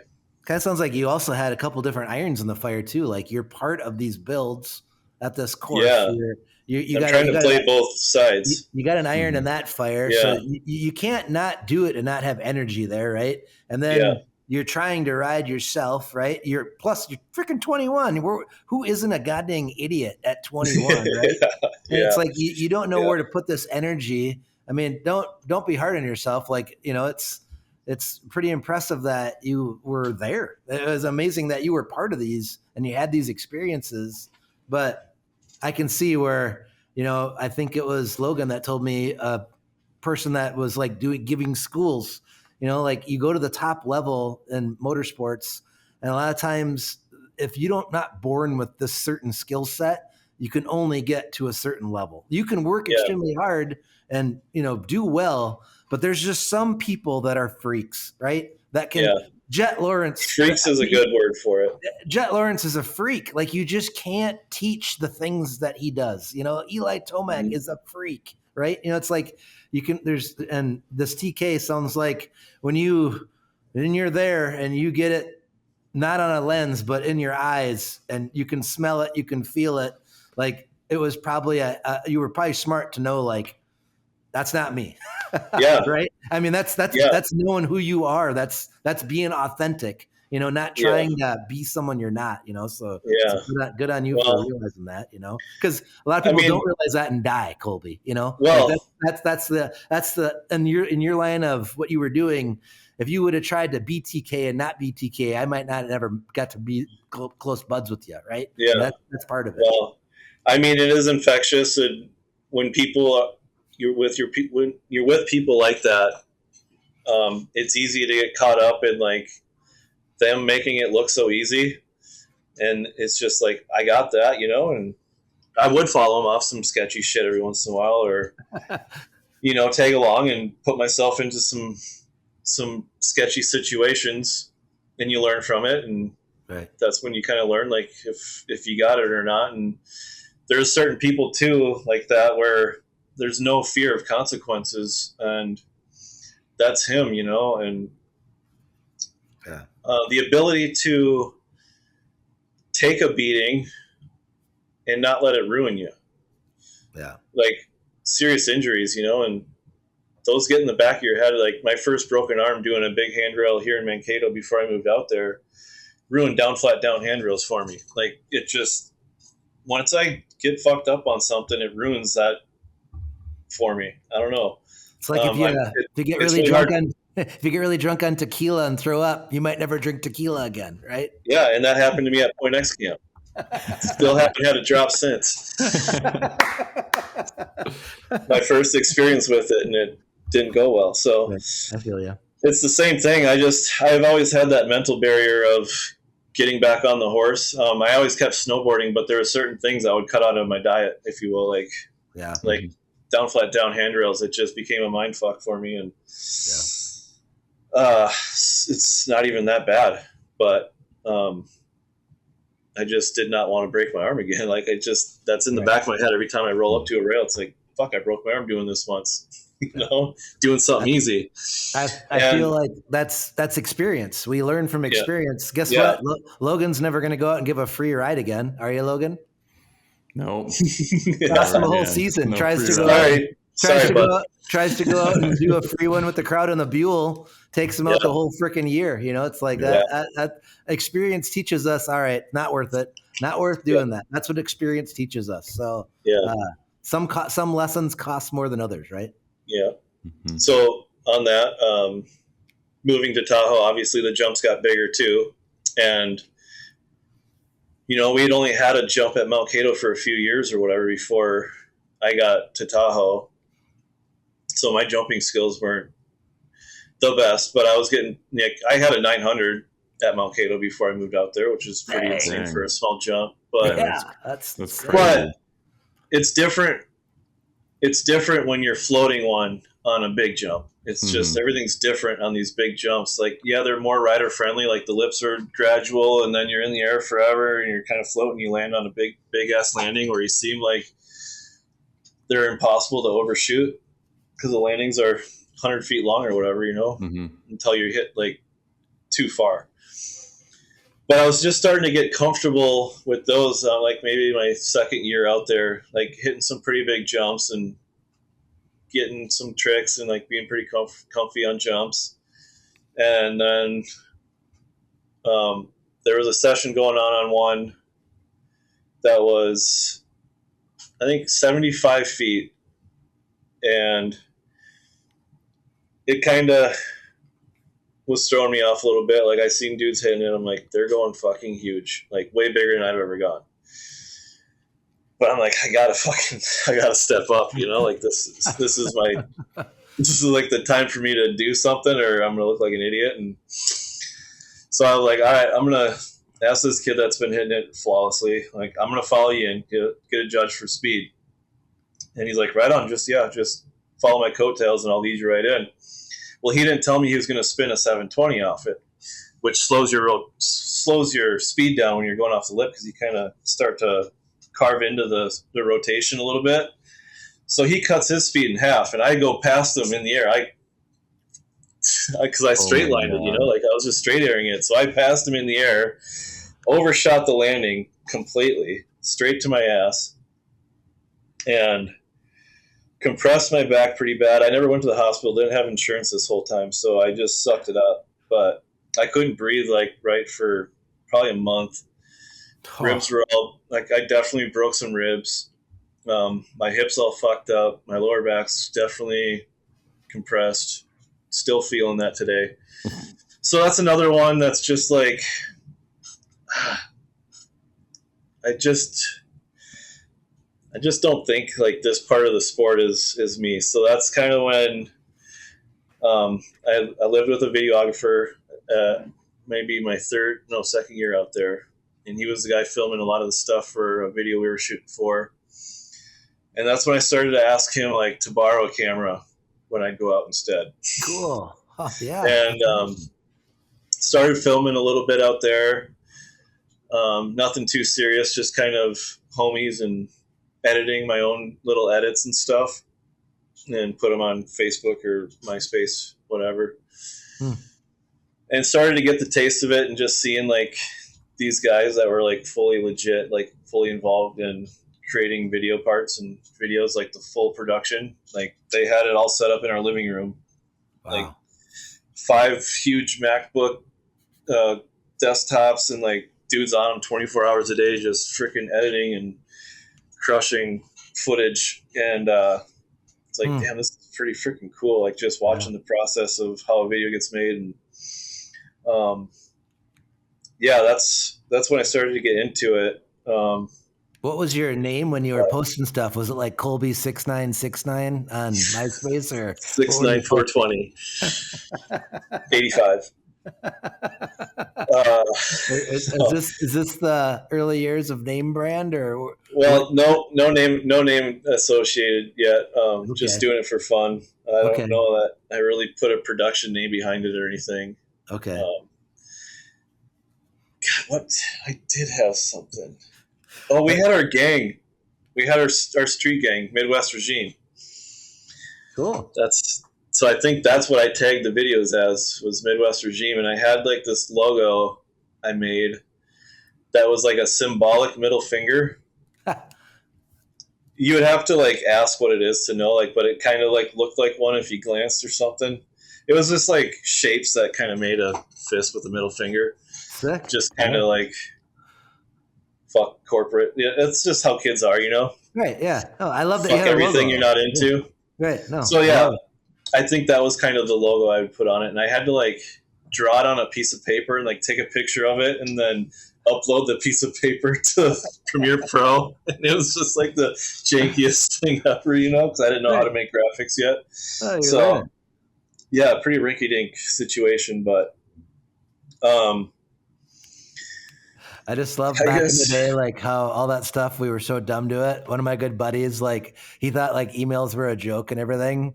And when he made an email, he hated Matchbox 20. So he just put 69 Matchbox 20 fan 69 or whatever. And his first job interview at the end, they're like, oh yeah, we'll send everything over email. What's your email? And he's like, I'll just write it down for you. And they're like, no, just tell me what is it? And he's like, 69 Matchbox 20 fan 69. And he's like, I did get the job. Changed his email that night. I still have mine saved up from Jay, Logan, and Luke. That was Jay that did that. Yeah. That's why my email is Marble Parks from the park building days. Yeah. Sick. Yeah. No, that's awesome. Still got the Hotmail, yo. Oh.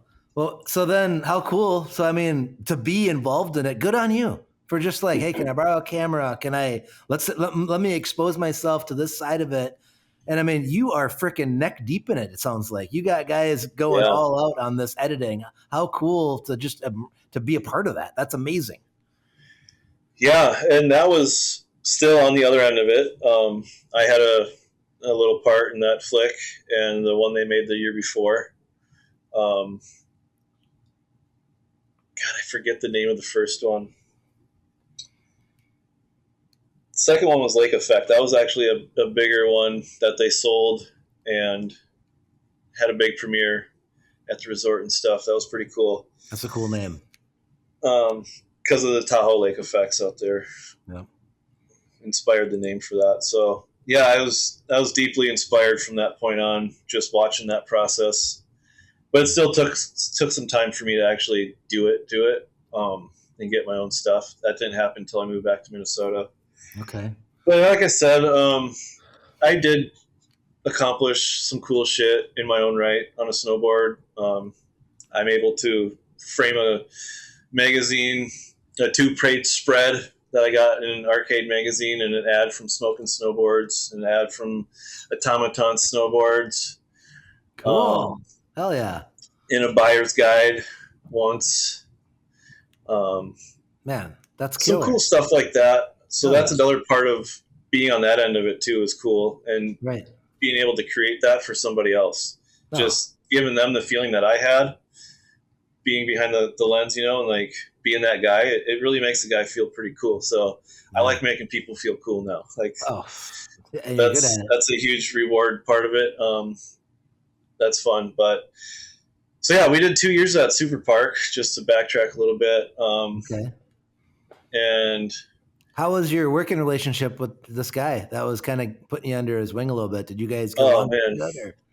Dude is so awesome. Name's Eric Rosenwald. He builds at Park City now. He builds the main super pipe at Park City and the main park, I believe. His bread and butter is building super pipes. Okay. He takes that shit seriously. Cool. It would take him 3 weeks to build our super pipe at Boreal. He takes it down to a freaking science. He invented parts that they use on snowcats today. Jeez. He is a tinker, machinist kind of a dude. He built the first ever drone for snowboarding, videography drone. Jeez, really? Yeah. Holy crap. That was used in big videos because he's seen what people were trying to do. And I remember him building the prototype in the office where we worked out of. Dang. Out of remote control helicopters and shit. It's wow. This freaking helicopter with a camera. It wasn't even a drone back then. It was a remote control helicopter, which is even a whole nother level of skill required to even fly one of those. Mm-hmm. Right. And had a legit video camera dangling from it. And dude is insane. Wow. He is a meticulous genius. Cool. Wow. So super rad to get paired up with him just out of fate, and what he was able to experience for me or get me. I don't know what I'm trying to say, but he provided me with a lot of crazy experiences and met a lot of cool people through him. Very unique opportunity. I mean, you've just been around some of the coolest people, it sounds like. But then at some point, you're deciding maybe I got to go back to Cato. Well, was there an incident? Or was it just something that just pulled you back? Or how did you kind of end up just be all right, was it something where you came to stay the weekend and all of a sudden you're still talking to me now? Or yeah. It was a combination of things. Unfortunately, a girl being part of the equation. And unfortunately, a couple of the cats I was living with, TK being one of them, and another big name. It just kind of was falling out with everybody. Not necessarily me, but people were kind of moving on, doing different things, and kind of at a crossroads with me really taking snowboard seriously anymore. And I mean, it's just kind of missing home a little bit at the same time. And again, being young like that, early 20s, living in a mountain town, does get old after a while. There's not a whole lot to do. I mean, we could drive to Reno, which is pretty close, as you know. go down there and have a bit of fun, but you can only do that so many times and stay up till 5 a.m. at strip clubs and stuff. It's fun a few times, but I don't know. It just, I don't know, kind of ran its course. Like I said, I was out there for like 7 years. So moved back here, started to get back into the art thing again. Well, I actually had a clothing company with a buddy in Tahoe. Okay. And that turned into like a long distance relationship, if you will. And that kind of ran its course because it was kind of hard for me to be the art guy long distance and him wanting his needs met. And we kind of just decided to split ways. And that was Live Life Loose. Okay. 3L. Oh, wow. That's an actual snowboard we had made for that company behind me. Cool. And that was pretty rad. We had some pros rocking our stuff and kind of made some headway with that. And I think it kind of died out shortly after we split ways. And is that are you gonna sign Corbin Davis? Is that what you're looking for? Live Life Loose on the Harley? That would be that would be fitting for sure. He's kind of loose on that Harley, isn't he? Yeah, that's the whole motto. I don't know. The whole motto is just like I have it on my knuckles down. Live loose. Don't worry about the bullshit and just live your life. Live the dream. And that's kind of what that company was about. And that all kind of started. I was just drawing random logos, and that's kind of how every company of mine has kind of came about. Is just kind of like drawing logos and like feeling out words and seeing how you can kind of manipulate it into something that's catchy or whatever. And it's like, this would make a cool company. And it kind of just sprouts from a logo, like the art behind it. And then you kind of turn it into a company. But so 3L died out. I was still in that mindset. I don't know, for whatever reason, I always wanted to have a clothing company.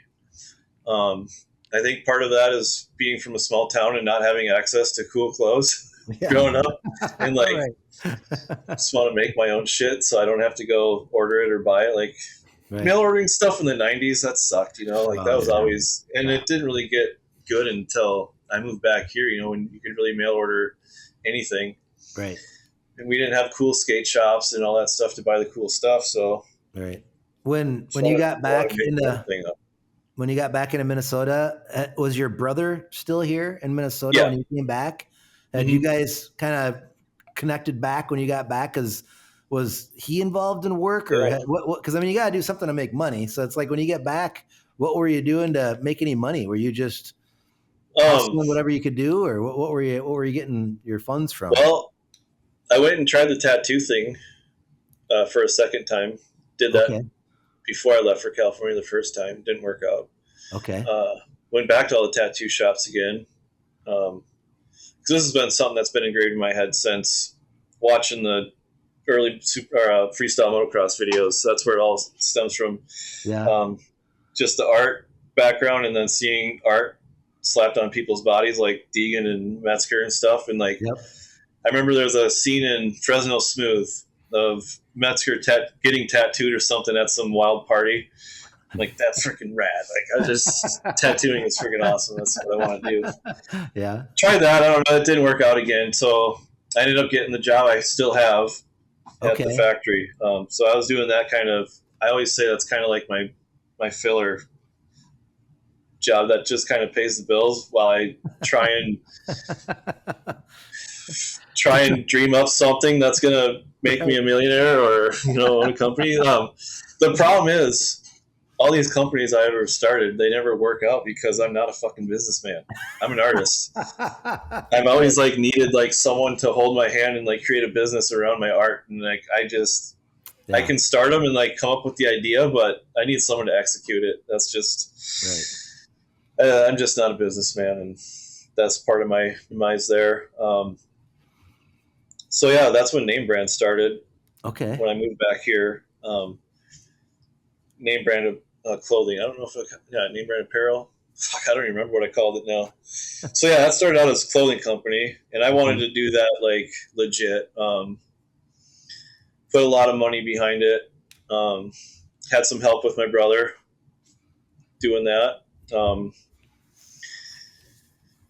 And yeah, we kind of threw a bunch of money at it and made a bunch of really cool stuff. Had custom backpacks made, 2 different versions of backpacks, custom made from a guy in Mankato here. I'm still sorry I didn't get a backpack. I just missed out. I remember I just missed out on that. Damn it. Those are a hot commodity. People are still rocking them. I bet. Yeah. They're overbuilt per request. They're awesome. Yeah.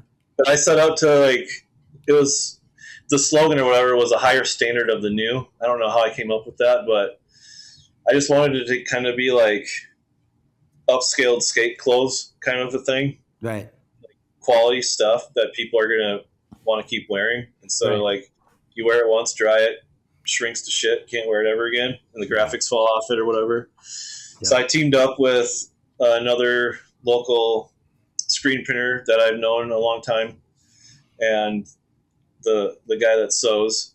And we had a pretty sweet thing going. He was making me snowboard mittens.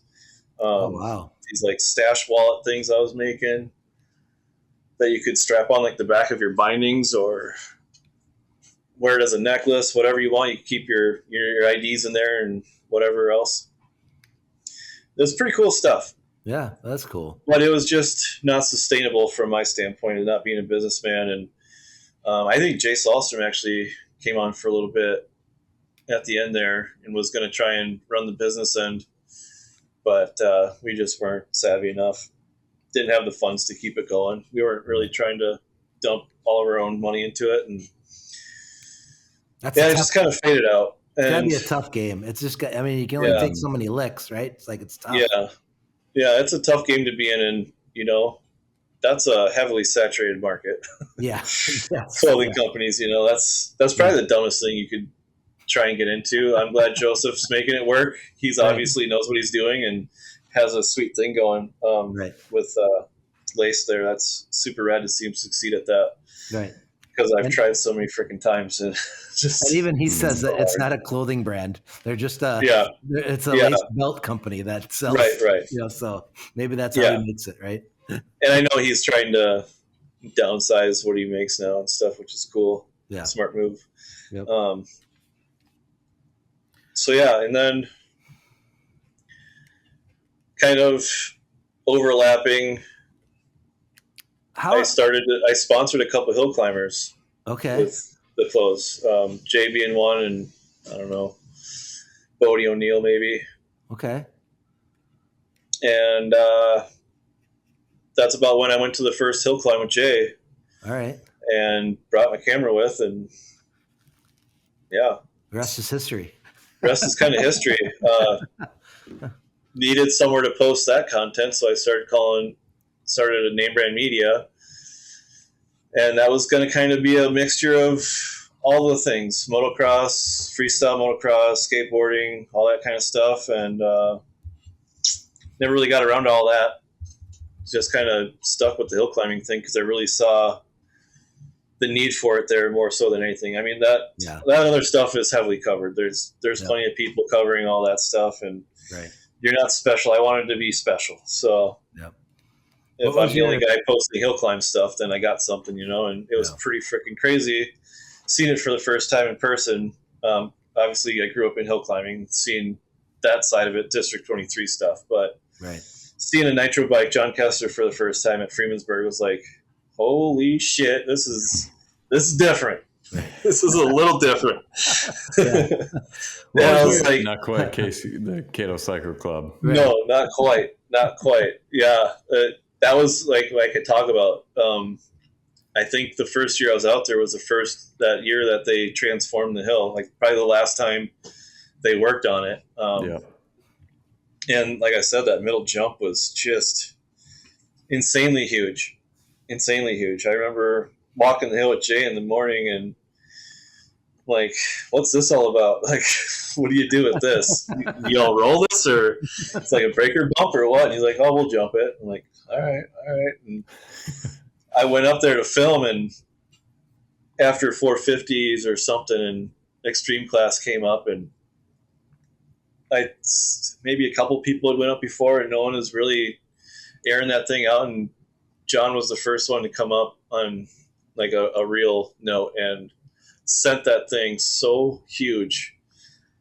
I was like blown away. I missed the shot. Like he flew out of the frame because I wasn't expecting him to go that big, you know? Right. Because everyone is all like at this level and he's like at this level. It's like, holy shit, that's insane. So I'm the only guy there with a camera. Like, how is this possible? Yes. What's going on here? Right. And I only took a couple pictures that time. I don't know what I was thinking, not filming anything. And I went back again for the fall race and made that first edit. That's super corny and cringy. But it got like, I think it's like 1.5, almost 2 million views.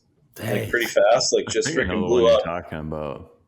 Yeah, I was just like, okay, well maybe there's something here. I don't know. And then I think Rob invited me to come back, or Jay's like, you should come finish the series out or something. I think I made like one more after that. Like Devil Staircase I'd made. Logan, you were there. Mm-hmm. I think that was the second edit there.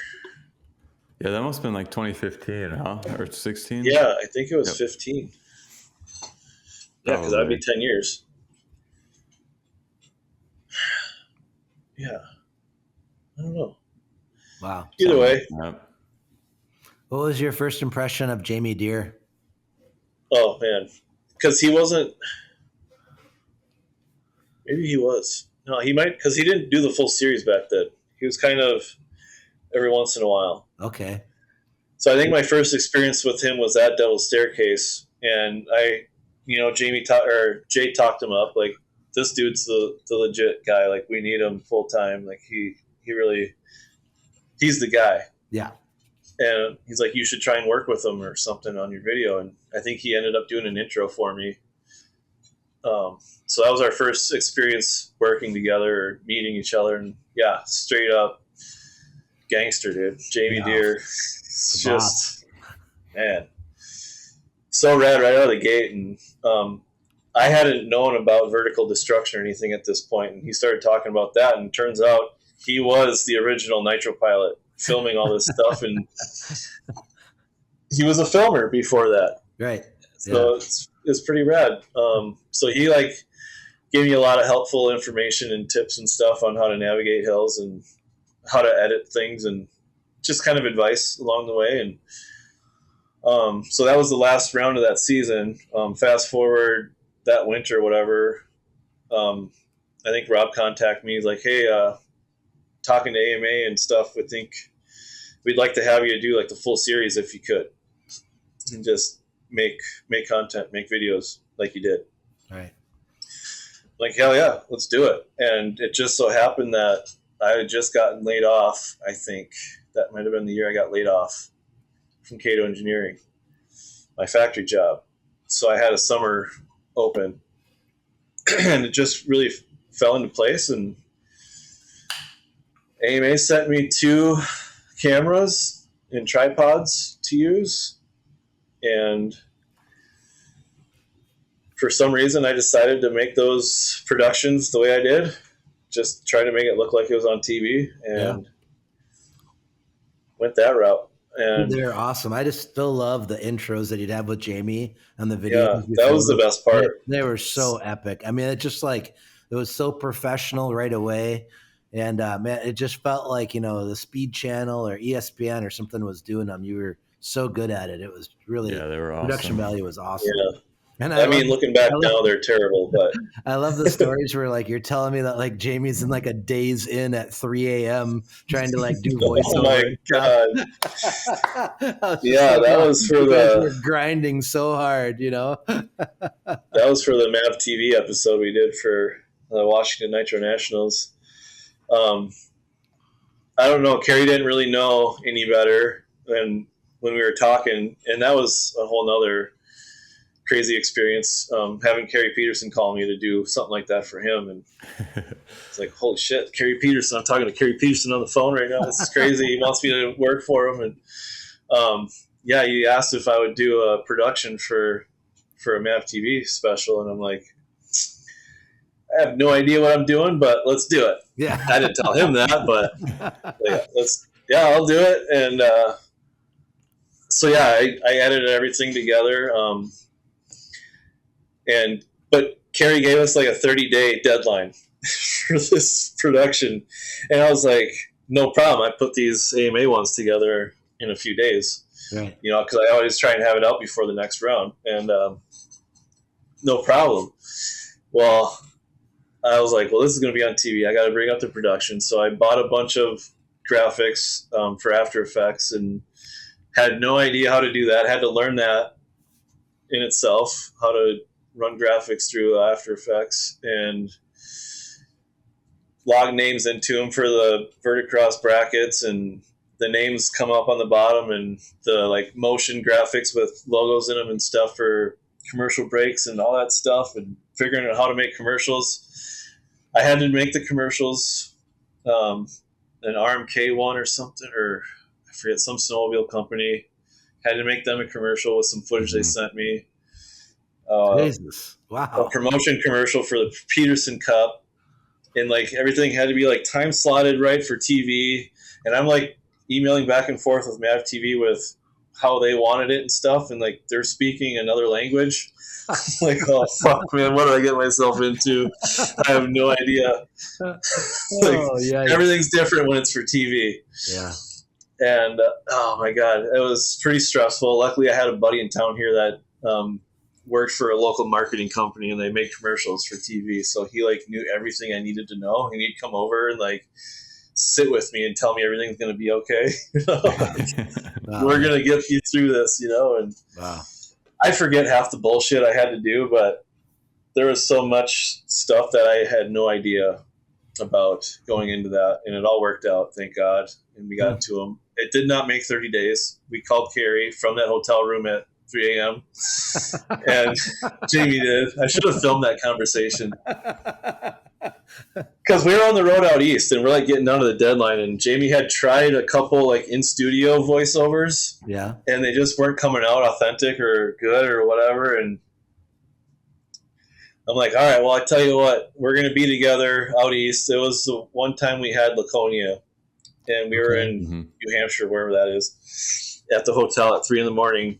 trying to lock in this voiceover it was in the workout room, the gym at the hotel. And I have like the door propped up with like some weights or something so no one would walk in on us, and just huddled in there, taking take after take after take, going through, like he's watching the footage on my computer and trying to narrate it. And, and I don't think that even worked out. We never even used that. And he did it again in the studio last minute and got something that was pretty good. And we ended up using that.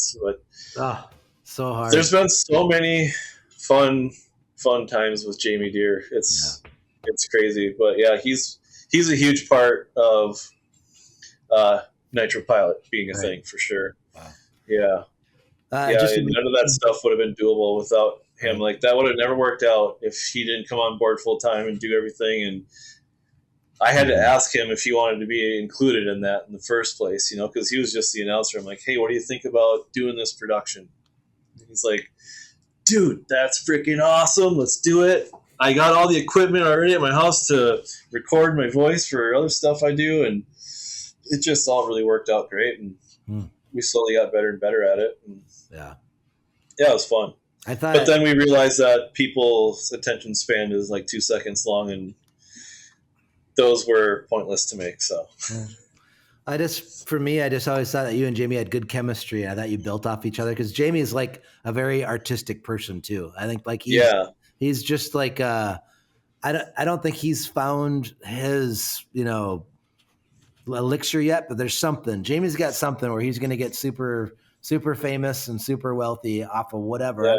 I don't know what it is, but there's still something waiting for him, But he is a vocal artist. Yes, yeah. Like his ability to just like spring content off the cuff and just like film an intro like that. Sometimes it would take a couple tries, be like, you know what? But he would get through a full take and be like, you know what? I kind of want to say this a little differently. Right. And then we'd do it again, and he would just freaking nail it every time. And I'm like, well, that last one was perfect, but if you want to redo it, great. Right. You know, he's that type of guy. Like, he's a perfectionist in his own with that type of stuff. Like, he's very on it with what should be said about each day. Like, his little, like, race recaps he would do for it were just spot on, you know, like, and he was really good at, like, roping you in and, like, making you feel interested in the sport. Right. I just and know, like making people like Logan seem like a big deal. Oh, for sure. But that's you too. And like, that's where I just felt like you, name brand, Nitro Pilot, what you have done in professional hill climb, like your impact, or like, especially in the East, like growing up, like people really didn't give it its due just in the Midwest. You know, I don't know why, but it just never felt like a legit series to me, like growing up from when I heard it. And when I started to see your impact on it, I'm like, damn, like this is a legit deal here. This is professional racing at its best. These guys are hanging it out. And I thought like your eye was so important to it. Your editing, and Jamie was a big part of it. And like you were the reason where I am, you know, with Logan going, and it's like, I want to be a part of this. Like I gotta try, I gotta see what this is all about. Like, and I think that I'm not the only one that you've affected like that. You know, like that's the impact that you've had to get. And I'm not saying that I'm a more talented or someone, but the sport has risen from your impact. Like you've done probably more than, I'd say you've done as much as one person can do to raise that sport up as much as you have. It's been pretty dramatic. I feel it's been a lot. I appreciate that. I don't think it's doable with too many other, not to say I'm special, but just the fact that I had the roots from my childhood, you know, and anybody from the outside, you know, and Luke did it for a while too. I mean, it's a passion thing. Being a part of the sport makes you want to help grow it. But an outsider coming in to do that job for what Luke and I were doing it for isn't worth it to the average person. They're going to laugh at you because if they're not interested in it, they're not going to put that much effort into it. You know, it's right. And like I've said too, like I had no direction from anybody telling me how to do it or how much to do or anything. So I was just doing what I thought was needed, you know, just looking at our peers in two-wheeled sports, you know, it's like, we got to be on that level or no one's going to take this shit seriously. And, you know, I keep going back and forth as far as, do we want it to go that way? Or is it meant to be a small thing and just kind of a nappy roots kind of outlaw thing? And is that what makes it special? Or do you ruin it by trying to blow it up and make it cool? And I feel like you're, you know, in your mindset, knowing, you know, like you're an Evel Knievel fan, right? That's freaking Hillclimb. Hillclimb's a spectacle. Hillclimb is Evel jumping the buses. That's Hillclimb, right? And it's attractive to people that love that kind of stuff. That's nine tails busting through walls of fire is what it is. Exactly. But the American Hillclimb aspect of your life, we could have a whole 2-hour show just on that. And I think Luke, Logan, myself, speaking for all of us, like we can't express our gratitude enough about what you've done. But this show's about you, and this is that's one small part of your life. What happened? We got Marble Tattoo, Colby Marble's. Your art is being expressed like I've never seen before in tattoos. And I mean, you're not 18, you're not 20, and to have this love in your art, what does it feel like to finally be able to express yourself with the ink? Like it's been ingrained with you. How does that feel to finally get that, right? Yeah. I truly believe that is probably, not to get all weird, but what I meant to do. I think that's what I was born to do. It's just, I don't know how to explain it, but it's always been in the back of my head. That's what I need to be doing. And it sucks that it took so long to make it happen or to like make it happen. But I'm kind of glad it worked out the way it did, just because of the people that I'm involved with in it right now, like it couldn't have gone any freaking better. And it, it would be a lot further along if I would have got into it sooner, the tattooing thing, but just the way it's kind of worked out is pretty rad. Doing it, just turning 40 and kind of starting this path is exciting and scary and all that stuff, but it's where I truly feel like at home and like comfortable and like just love it to death. It's my passion thing. And growing up, I always liked drawing logos and doing that stuff, like graphic design was another huge part of it, but I'm not a computer guy. Like I don't know the word for it, but I just like the rawness of drawing on paper and creating like something with a soul. Yeah. Something that has character and soul, and like you like actually had like hand to paper, like putting something down, or like, hand to ink on the skin. Permanent fixtures on people's bodies is a pretty serious thing. Yeah. Not to be taken lightly. And it's pretty cool when you can execute a tattoo that looks half as appealing and that person walks away happy. That's a human canvas walking around with your artwork on them for life. And it's pretty wild. Like, especially like the first time I tattooed somebody, it's like, wow, this is pretty real. Yeah. Like as real as it gets, like you're drawing blood out of somebody to put art on them. And, but it's opened my eyes to a lot of other stuff too. Like I'm painting now, like something I thought I would have never liked, but now it's become a whole new, like, I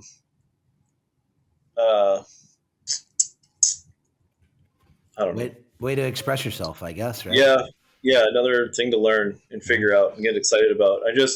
I'm driven from inspiration. And when I get inspired, I just get obsessed with it and want to just do the best I can do at it. So just being inspired over the years, all the people I've come across with bitchin' tattoos and tattoo artists I've met and stuff, and just like, God, I want to do that so freaking bad. And the real turning point was a couple years, 3 years ago, whatever. I was sitting at the factory listening to the Bomb Hole podcast, and a snowboarder I used to look up to back in the day was kind of like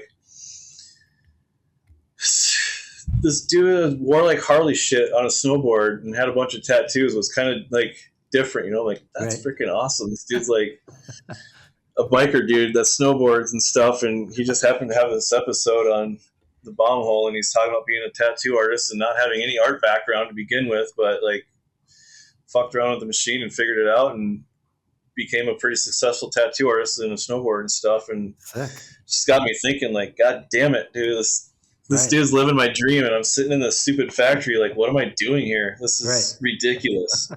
So ridiculous. After that first half of the show, talking about all these experiences I've had, and I ended up working in a factory. It's like, what the hell am I doing? Not where I saw myself ending up, I am not going to retire from a goddamn factory. That's so Minnesota. I can't do that, So I came home from work, and I'm like talking to Mom, like, something's got to change. I gotta get after it. Like, I'm running out of time here. And it just so happened that shop, like, just kind of popped up in a nearby town, and I just said, what the hell, and asked them about the opportunities, and they took me in, and man, it's just been going awesome. The two best people on earth, Sin and Patrick. Patrick's my mentor. They're younger than me. They're 35, but I mean, they have treated me with so much respect and just really took me under their wing. And it's like, we're just a happy family out there. And our shop is very well respected in the area because of that. Like, our atmosphere is awesome and cool. Yeah. It's been so freaking awesome. I'm so happy for you. I mean, to have your full-time factory job, right? To be with American Hillclimb, Nitro Pilot, you got a life besides all that, and then to apprentice at Arcadium. I mean, that's a lot to juggle. I mean, that makes life so stressful. But in that process, you're helping yourself, you're helping others, you're going through all this, and when you come out of it, you're at where you want to be. And that's from just working, having that work ethic and just getting it freaking done and going after it. And I'm so freaking proud of you, Colby. I just think it's so cool that you weren't that lazy guy that just said, I'll just deal with it and just kept at the factory. You went and you made it happen. It's just like, that's a lesson to everybody. Don't be complacent, right? Like if there's something you want, it's up to you to get it, right? Like it's not, nobody's going to hand shit to you and you just went out and grabbed it. I just think it's so freaking cool, man. Yeah. And I don't know, I guess for me, it was that realization, and that took me to like a super low where I was like, holy shit, this is not my life. Like I could not do this. Like it was a do or die, like not literally, but had to figure something out. It was desperate measures. It was dying inside, working this job, and it just sucks. Still there, but we're on our way out. Good. And now it's up to you. I mean, we've talked before off the podcast or whatever. And it's just like, how cool is it that you've done enough now where you get to do what you want to do? If you want to work the factory job to make life a little easier, you can. If you want to put more time into X, you can. If you want to put more time into Y, that's what you've earned yourself. That's pretty freaking epic. Yeah. What's cool is I've started to match, if not beat, what I make at the factory doing tattoos on a pretty consistent basis. Sweet. So, hell yeah.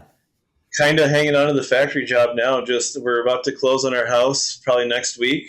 Oh, congratulations. And kind of just using that for the resume at this time. And good. I'm going to reevaluate the situation.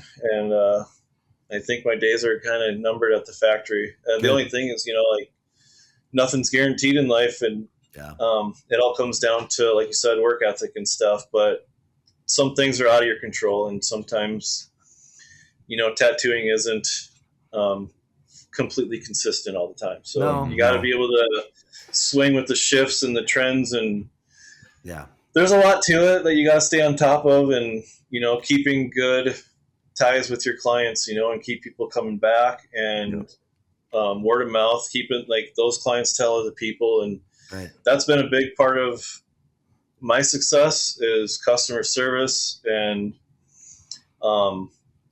creating relationships with the people that come in the door, because you don't know if they'll come back or not. Right. And everything you can do to either get them to come back or to tell somebody else to come. Yeah.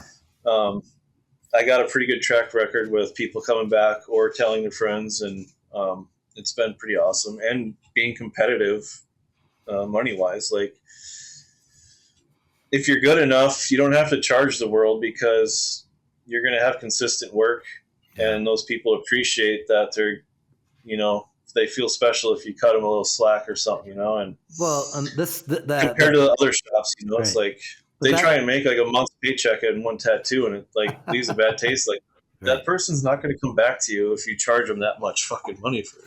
Well, that's where it's awesome to have a mentor like you have too, because like you said, they're the financial part of it is a big part of it, and they can help you navigate that stuff. That's awesome. Yeah, and they're super cool about that too. Like they could be taking way more from me, but they only take 10% of what I make. Nice. And that's unheard of.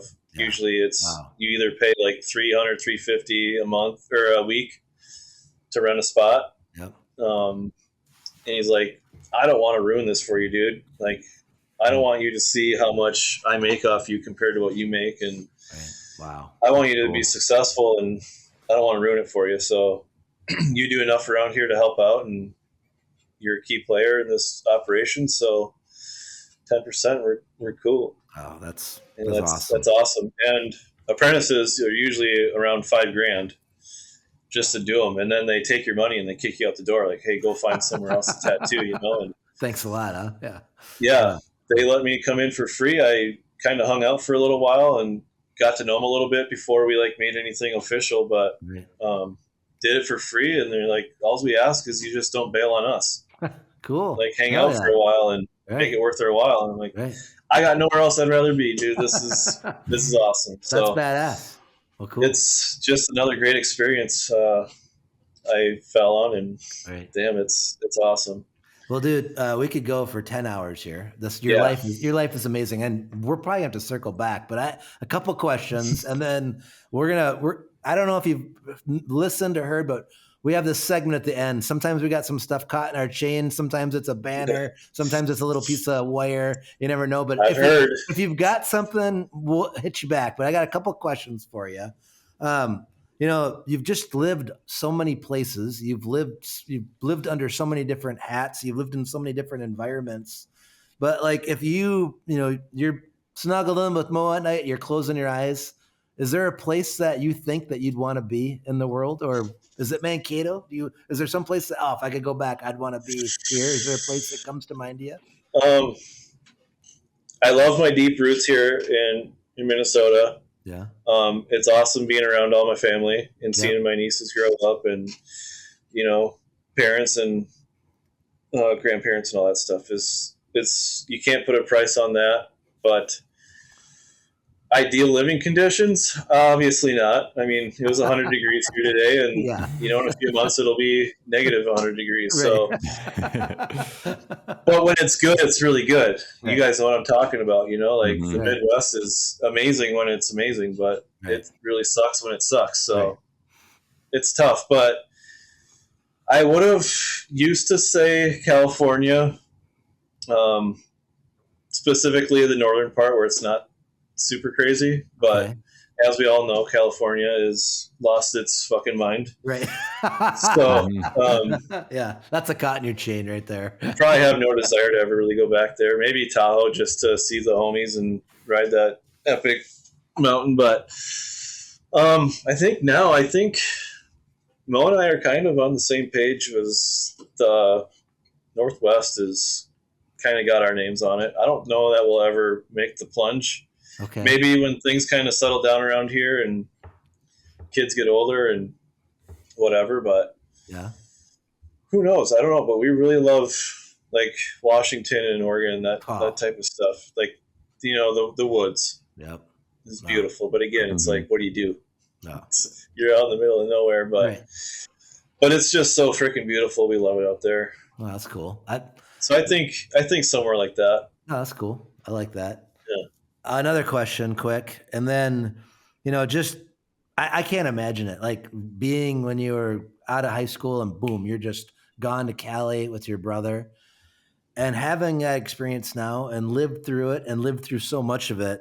Let's say your niece, Luca, graduates high school and boom, she's bouncing and she's going to move herself and try to do something like you and her dad did, right?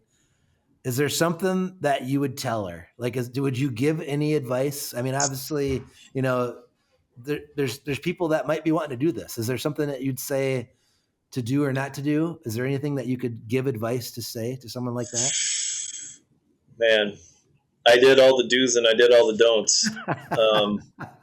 I think they're all valuable. Right. I think you just got to do it and just roll with the punches and make it work. Right. I went through a lot of tough times in Tahoe, scraping by, super expensive out there, but made it freaking work. Like at all costs, like find ways to make money. Like we went door to door asking people if they had any handyman needs and shit. Like me and my buddies would just we would find ways to pay rent and, and those create life experiences and you learn from that and you learn how to hustle a little bit. So I think you just got to dive in head first and just figure it out. Right. Don't think about it. Just like getting a tattoo. Okay. If you think about the perfect tattoo, you're never going to get one. Just fucking go in and get it done. I like it. Yeah. I think what you did is something that not a lot of people think is an option, right? Like just go chase your freaking dream at 18, but it's there. It's a lot of work and it's not going to be the easiest route, but you're going to make some freaking memories that are priceless. Right. And I wish that someone would have told me it's okay to chase your dream when you're that age. Like you just go for it. It's okay. I feel like generations ago, that was just a given. Everybody knew that you could do that. I feel like now there's so much pressure on kids where you got to go to college, you got to do this, you got to have this by this point in your life. Fuck that. Like, no, just go. Beat the system. If there's something that really inspires you, entices you, like, go get it, go after it, go do it, work hard and get there. I mean, I can't believe the experiences that you had from high school to your early 20s. It's just unbelievable. The things that you learned and got to experience. It's inspiring. It's very, very cool. Yeah. A lot of luck involved with just getting in I don't know if it's luck or destiny, whatever you want to call it, but just getting in the right place at the right time. A lot of times, like, just nailing it. Yeah. I don't know, just a lot of things really worked out well for me, but obviously there's a lot of pitfalls and hardships along the way that you got to navigate. And when you're 18 living on your own in another state, shit gets a little freaky sometimes, but hey, it builds character to be broke as hell. I don't care what anybody says. You learn a lot Living about off yourself when you get really hot broke. dogs and ramen noodle for 7 years. Treat yourself to some sushi every once in a while, but I mean, yeah, you can't be afraid to struggle. Just like the handrail and breaking my arm, it's like that held me back. So if you think about the consequences, you're never going to do shit. So it got me in the athletic part of things, but just in life in general, just ram yourself into it. I like it. Just go. Yeah. All right. So then quickly, before we've kept you way too long. I'm sorry about that, but we have this segment. I kept you way too long. No. We have this segment on here, and every now and then there's just something that gets at you, right? Like you just, it might be a person, it might be a thing, it might be people picking on e-bike riders, or it could be the UPS guy backing up in your driveway and missing the driveway by a mile, right? You just never know. But we got to go around and do a little temp check. Logan, is there anything that you got caught in your chain? Anything that's kind of hold on. We gotta slow down here for a second. Okay. Rolling smooth and bam, it hits. Something in your sprocket throwing fits. A pebble, a problem, some petty pain. Time to sound off what's caught in your chain. What? Luke! Luke, did you sing that? Yeah, I've been working on music the last couple months, actually. Going hard. Dude, I can't even look at you in the face right now. Oh man, that is too great. That is too great. Oh my God. That is awesome. That is good. That's so good. You guys are next level over here. I like it. Yeah, Luke's getting after it on the production value. This is good. It's impressive. Mad props, dude.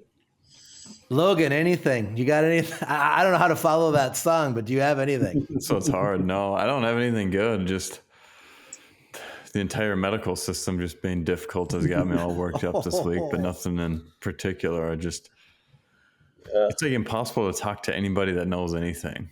And it's like, it's absurd. Here's $6,000 for 4 hours, but if you need any help, good luck. You're on your own. Yeah. Here's my card, lose it. Yeah. Exactly. Like right now, I went and get an x-ray on my neck and they say there was no obvious fractures from the x-ray. I'm like, okay. So then I get a CT scan and that's where they see the fractures. So then my follow-up to see whether I'm healed or not is an x-ray. I'm like, don't you think we should probably do a CT scan? Oh yeah, we don't know. I guess we'll just let you know if they decide to do that. I'm like, okay. Okay, it's all right. Sounds good. So you can't tell it's broke from an x-ray, but you can tell if it's healed. Got it.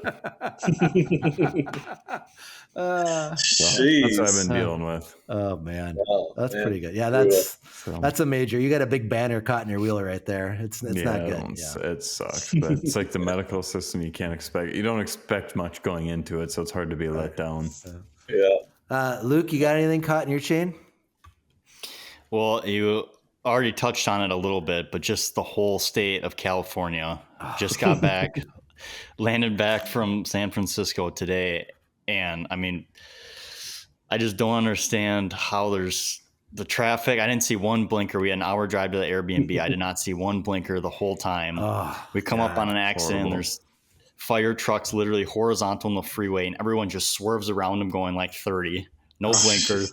Oh God. And it's just like normal. Like I was the one that was probably sticking out of that one because I was like, what are we doing? Like I'm at a 2:30 a.m. call time one morning on a highway, and there's nonstop traffic at 2:30 in the morning. Like where are these people going? What? Why are there like nonstop? Holy crap. I don't know. I just have so many questions. We've seen a house on Zillow. I was looking on Zillow, and $1.3 million, and is like just a complete shithole. Like, God. And then I'm like, okay, so then people are making $100,000 to afford a place like this. Wow. And it's, I don't know. I don't understand it. I don't understand any part of that. I don't know. The weather's not that great. No, I'm probably sounding very Midwest here, but I don't understand what people do. I don't know how they can make it work. Yeah, it's insane. Please stay there. Don't leave. Like, you know, keep your non-using blinker crap in Cali. We don't want you here, right? It's like all those dickheads from there too. They leave California because they hate it, move to Idaho or Texas or wherever, and then try to change it back into California. It's like, how stupid can you be? Yeah, no, that's a snake. Yeah, it sounds like Austin is the new LA. Yeah. Oh, yeah. Wow, that doesn't sound good. No. But I have just a little one, and I don't even know if it's caught my. Oh, it's kind of. This is just like a little tick, tick, tick. I don't know, something. Maybe it's a pebble in there or whatever.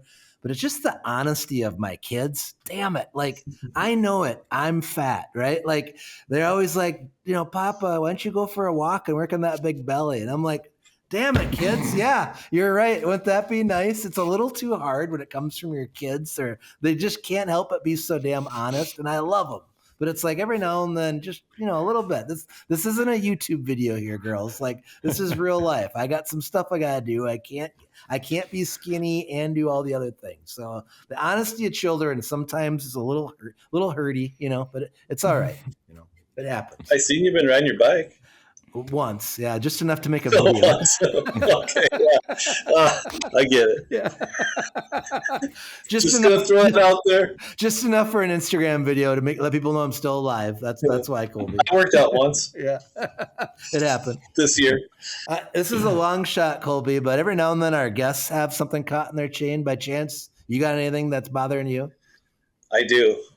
Ooh, okay. Someone needs to go pull the cord on AI. That's my thing.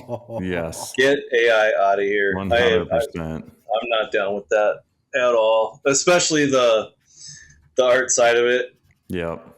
I can see its use in certain things, but people need to stop creating art with it. Get out of here with that shit. Right. No soul, garbage.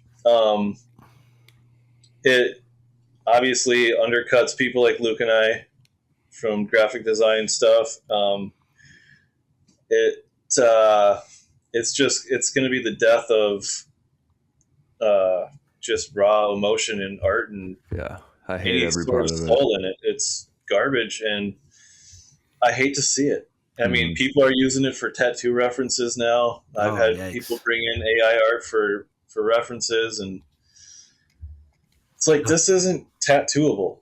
This is stupid, and no, like I can use this as inspiration, but I'm not tattooing. I refuse to tattoo an AI generated image on somebody. Right.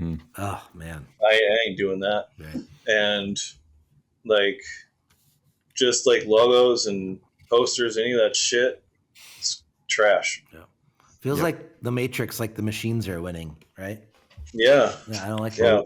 That's my biggest beef with it. Is literally every movie ever made tells us exactly why we shouldn't be doing this, and then we that's a big part of it too.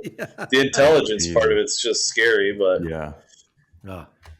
the AI generated art shit is just killing the soul of art. It's stupid. Yeah. I think we're all on board with that. Luke, are you on board with that? Yeah, I use it all the time with our shows. Our voiceover is like a AI voiceover. It's like the scary thing is about that. You can select an interview, like cut out an interview from one of these farms we go to, put it into the software, and you can make that farmer, that guy, say whatever the heck they want. Like people, no way. There's just no rules anymore. Like you could That's take anybody's scary voice. Shit, man. Yeah, like you can take anybody's voice and make them say whatever the hell you want. Yeah, and that's scary. That's scary. Crazy. Well, they do sound freaking awesome. Yeah, Logan, for voiceover. Your sound bites. It works great. Logan, we got to watch our ass on Luke now, though. Holy crap, this isn't good. I know, it's not good. See, that's the problem. He could replace you guys with nothing. Right, At this point, you've said enough where he can create episodes of Find the Line without you guys. Yeah, we're in trouble. Probably. Yeah, that might be for the best, actually. On my part, if it was just Logan and Luke, that might work out just fine. Yeah. Well, dude, Colby, that shit's scary. You've been just a ginormous inspiration to me, and I just hope that you get everything that you want out of your future, whether it's working more in racing, tattooing, building parks, just being whatever you want out of life. But I just hope that you get everything that you want.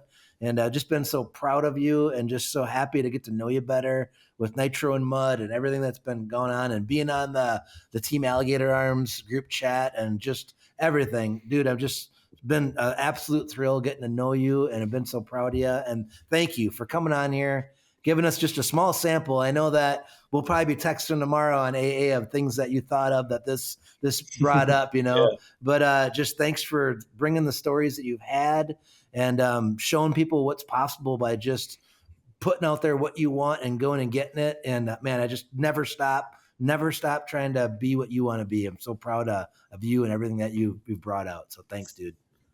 Yeah, I appreciate that, man. And likewise back at you. And now I got to fit another lifetime of experiences into this second chapter of my life. Let's crunch go. time. Let's go. To live another dream here. So I like it. It's on. Yeah, I appreciate you guys having me on. This was really fun. Yeah, thanks for coming. Yeah. Logan, I hope you're next feeling better, man. It's going to be a bummer not seeing you at some of the races here coming up. But so bummed, but it's feeling better, less pain and a little bit more or whatever. The pain hasn't been that bad, but it's getting better all the time, it seems like. So that's good. That is good, man. Yep. It sucks to see, but dude, I don't know if you heard our last episode on Nitro and Mud, but we were talking about Freemansburg and that, like, your runs were gnarly on the Buells. Like, I was just like blown away with the way you navigated that terrain. But then after hearing your episode about your recap of it, I'm like, holy shit, he did that with a broken neck. Yeah. That makes me even more insane. I don't know whether to be proud of it or not, but I did do it. It's pretty gnarly, dude. Yeah. The premiere ride was freaking awesome. Yeah, the twins one I messed up, but yeah, I was pretty stoked. And then it sounds stupid, but at least it keeps me alive in the points for the second half of the season if I can come back. So yeah, hopefully you can get there luckily they cut 2 rounds out. So yeah, that helped big time. Yeah. Well, hopefully you get back this year yet. Fingers crossed, doing what I can. And Luke, you're freaking crushing it, dude. You could have your whole episode on here too, man. You got a lot to say. Yeah, I don't know about that, but thank you. A lot of experiences too. You've been crushing it, dude. So many accomplishments already. It's cool. Coolest screenshot ever. Yeah. Oh, speaking of that, I was thinking I'd send you a picture of my X Games credential for the thumbnail. Beautiful. That'd be cool. My 18-year-old mugshot on there. I love it. We're just gonna try and dig it up here. We're gonna AIN Joe Dirt's face over yours. That's cool. Fucking AI. All right, dude, we're doing this again. Thanks, you buddy. We're gonna talk soon. Yep. All right, before we go, the premiere of the FTL theme song here too. A lot of months into this one. Find the line between calm and wild, between dirt kick dreams and a fearless child. Throttle open, no rewind. Life's not straight, but you find the line. Logan, although a little sus, drops the truth clean and raw. Joe brings fire, no fake applause. Producer Luke's got the dials in check, making every crash sound like a flex. Lessons from the track, stories that bite. This is where wrong turns lead you right. So if you ride, climb, fall, or rise, this show's for the ball with burning eyes. Tune in, gear up, leave doubt behind with Joe, Logan, and producer Luke behind the line. It's time to find the line. This is what he's doing with all this tonight. Was that Lip Biscuit? Mama told me one day I'ma grow up big and I'ma be a king, and my papa told me It's okay to sit where shit hurts. Don't forget your dreams, cause they'll get you through it.